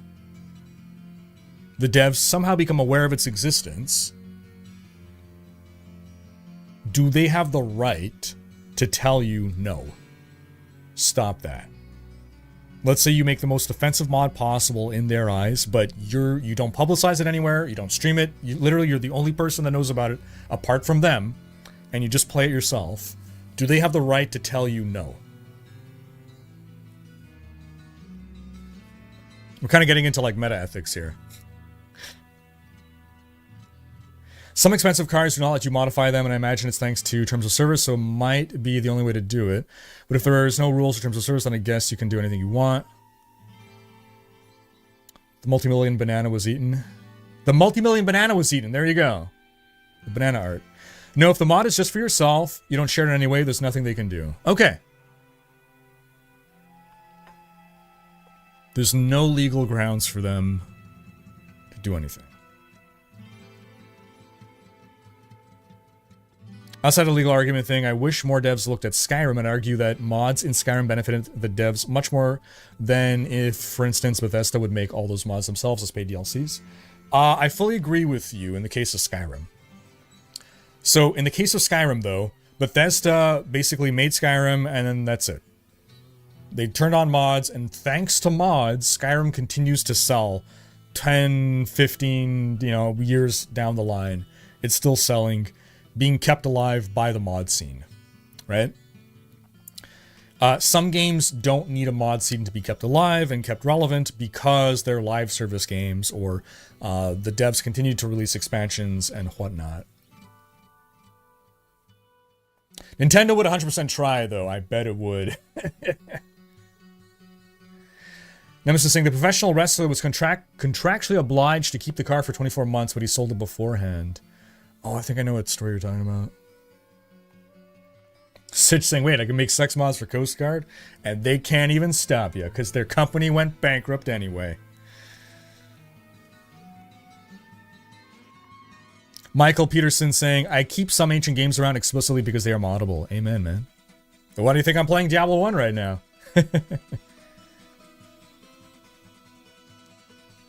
Remy saying, if you own it, you have the right to destroy it. Should you? Absolutely no.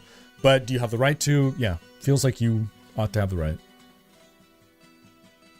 Tell that to the farmers, they cannot fix their own farming equipment anymore. Yikes. So I think the problem is companies have started adding a bunch of terms of service to everything where Well, you agree to abide by these terms if you purchase this product. Here's 5,000 pages of legalese that you're not going to read. And yeah, because you agreed to this, you cannot make these modifications and whatnot. Gosh, I don't like terms of service. It just feels like a way to get around laws. And that's why sometimes people will test terms of service in court, and they don't always hold up in court. If the terms of service are deemed like unreasonable, terms of service is not law, right? A company can't just invent laws.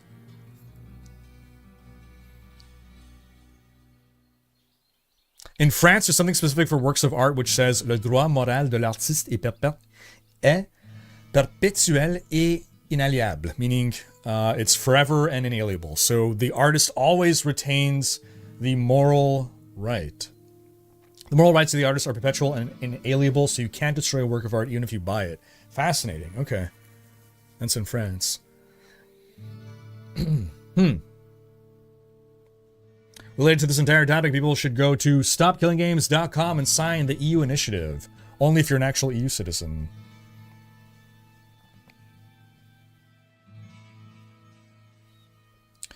I've gone through a ton of copyright questions in Sweden due to my background in both game development and graphic design, so it's an extremely gray zone when it comes to copyright.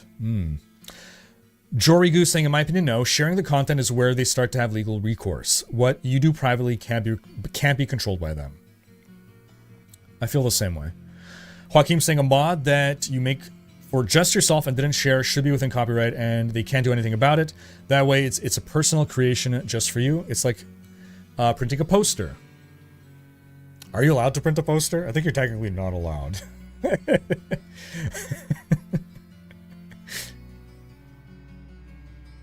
Neo saying, Warcraft 3 and StarCraft 1 would not be as popular without the mods.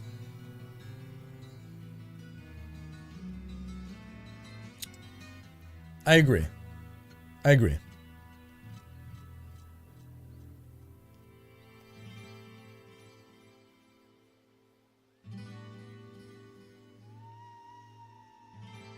You're not allowed to sell the poster, but you can have it up on your wall and enjoy it. Really? So I can take any copyrighted image, print it out as a poster, and hang it on my wall, and I'm allowed to do that? I mean, I know, like, you're never gonna get caught, but, like...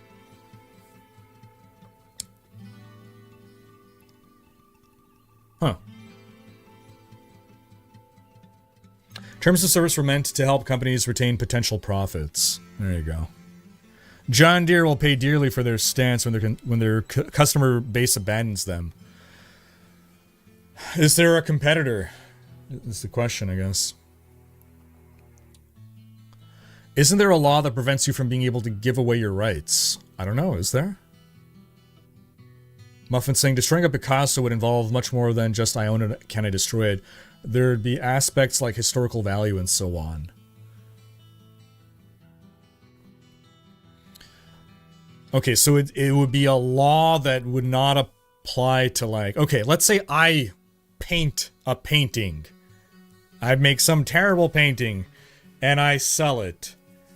And you buy it, and you burn it. Because I am not a historical master painter.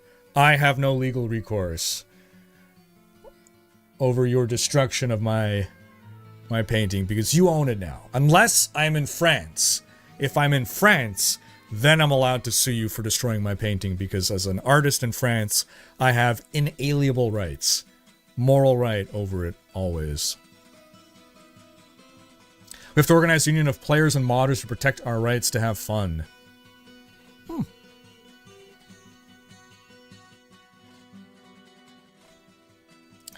Oh, dude, I love the VR treadmill thing. When I'm not living in a condo, I would love to get that crazy VR treadmill where, like, you're running in place. It would just make too much noise where I live right now. If your copyright infringing poster are seen on the wall behind you when you stream, you'd be in trouble.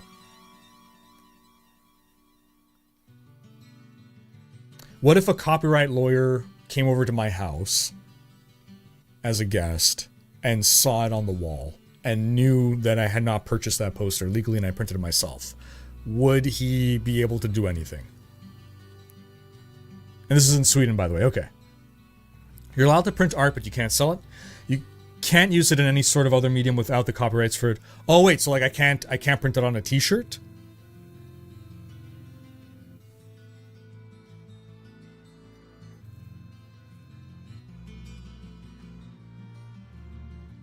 You're French Canadian. That is almost like true French, right? That's like saying Americans are like Brits. Yeah, the day gamers unite will be the day Disney makes a good Star Wars Old Republic movie. Rip. In that scenario, you're not using it to profit, which would at least be try to be argued if it appears on stream. Okay. Okay.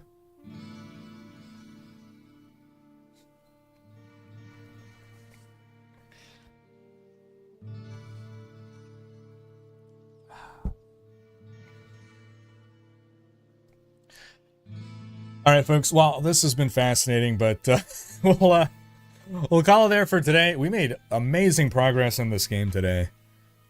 So many good items now. Our second run is almost caught up to our first run. So yeah, we're going to thank everybody for coming on by. We're going to thank our mods for overseeing things. We're going to give a big thanks to all of our supporters. And thank y'all for watching. Have yourselves a fantastic rest of your day, evening, whatever it may be, folks. Until next time. Bye-bye.